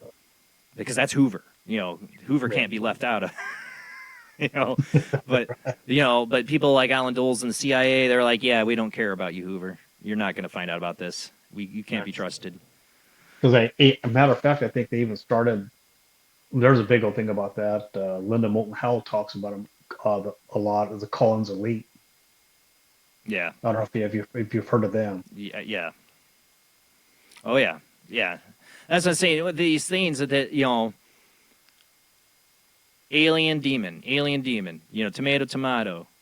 And, at the same time, I've had people like Bill Bean on, who's very a God-fearing Christian. His faith is he's Reverend Bill Bean. I mean, he's very much a Christian man, but he will admit that he's had spiritual moments with UFOs, that he felt that there were some that weren't evil, that are part of God, while others are probably part of the demonic. So there are spiritual instances people have with the UFOs that, like a Christian man like Bill, I mean, he's literally fighting demons. That's what he does. Where he's had a UFO he felt wasn't evil, that he felt some kind of divine presence from it. And if you go back to the Bible and stuff like that, I think that's a lot, So who knows what we're dealing with? But either way, I think it's much bigger than just some species from another planet coming here. That they've always been here, and they're in some inner layer of a reality that is different than ours. Yeah, and my take on that is, me personally, I don't think we're actually dealing with ET extraterrestrials. I actually think they're interdimensional. Is what I think. Right, that's what I'm saying. That's what I'm saying. It explained when you talk about there's 72 different species. You're telling me 72 different aliens. From way vast distances, all right, they'd have to be. Vast. Like more than speed of light you're going to need to get here. All are coming here. Right. But I will believe that if they are all always here, because they're part of some other interdimensional thing we don't understand. That we're in layers of the multiverse or whatever. That would make sense to me, more than they're coming from other planets. Right. I think some could be, I don't know. But the To me, demon it's thing just- is what a lot of yeah, I've seen the files where they because you got to remember the men that are doing this, they're coming from a lot of them Christian backgrounds. To them, this is demonic. Right. That's their way of describing it. Right. Lots more we could talk to. We are out of time. Gil, thank you so much for being on the show tonight and sharing your experiences. Thank you for having me. I really appreciate it for having me on the show. Yeah, I loved it. We got to talk about Goatman. I can tell my sons go watch the show. They finally had a guest on about Goatman. Because, it's something I wanted to talk about. I've had people mention these experiences on my show and on other topics, but to have somebody on to actually, firsthand seen this thing, seen something like this. Subject for me. Yeah. What's that? And it was a new subject for me. I had never heard of Goatman until tonight. Really? Oh, on this show, wow. we've talked about it. It's come up. Oh. You're just not listening. It's come up. We've not got deep into it. We've never had somebody on that actually had the experience. Probably answering chat rooms or something. Yeah, I know. It's all right. It comes up in the cryptic. We never got into it, though. We've never had a guest on to have that experience. So, Gil, thank you so much for sharing that. And, You're welcome. Glad to share. keep in touch. Keep in touch. Yes, sir. Hey, maybe I could share one time, too, about the portal I drove through. See, there's more. Yeah. See, there's more. Yeah, definitely love to have you back on to talk about that.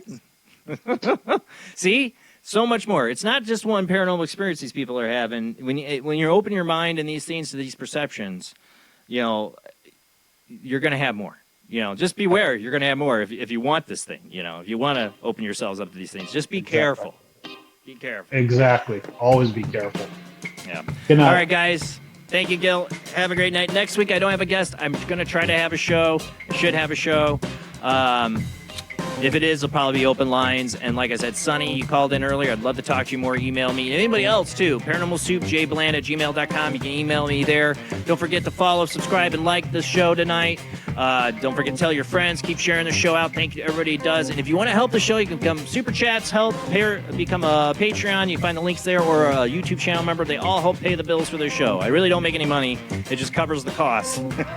So thank you to all my Patreons and YouTube channel members. You do help fund this show. Thank you so much. Love you all. Have a great night. Hopefully we see you next Sunday.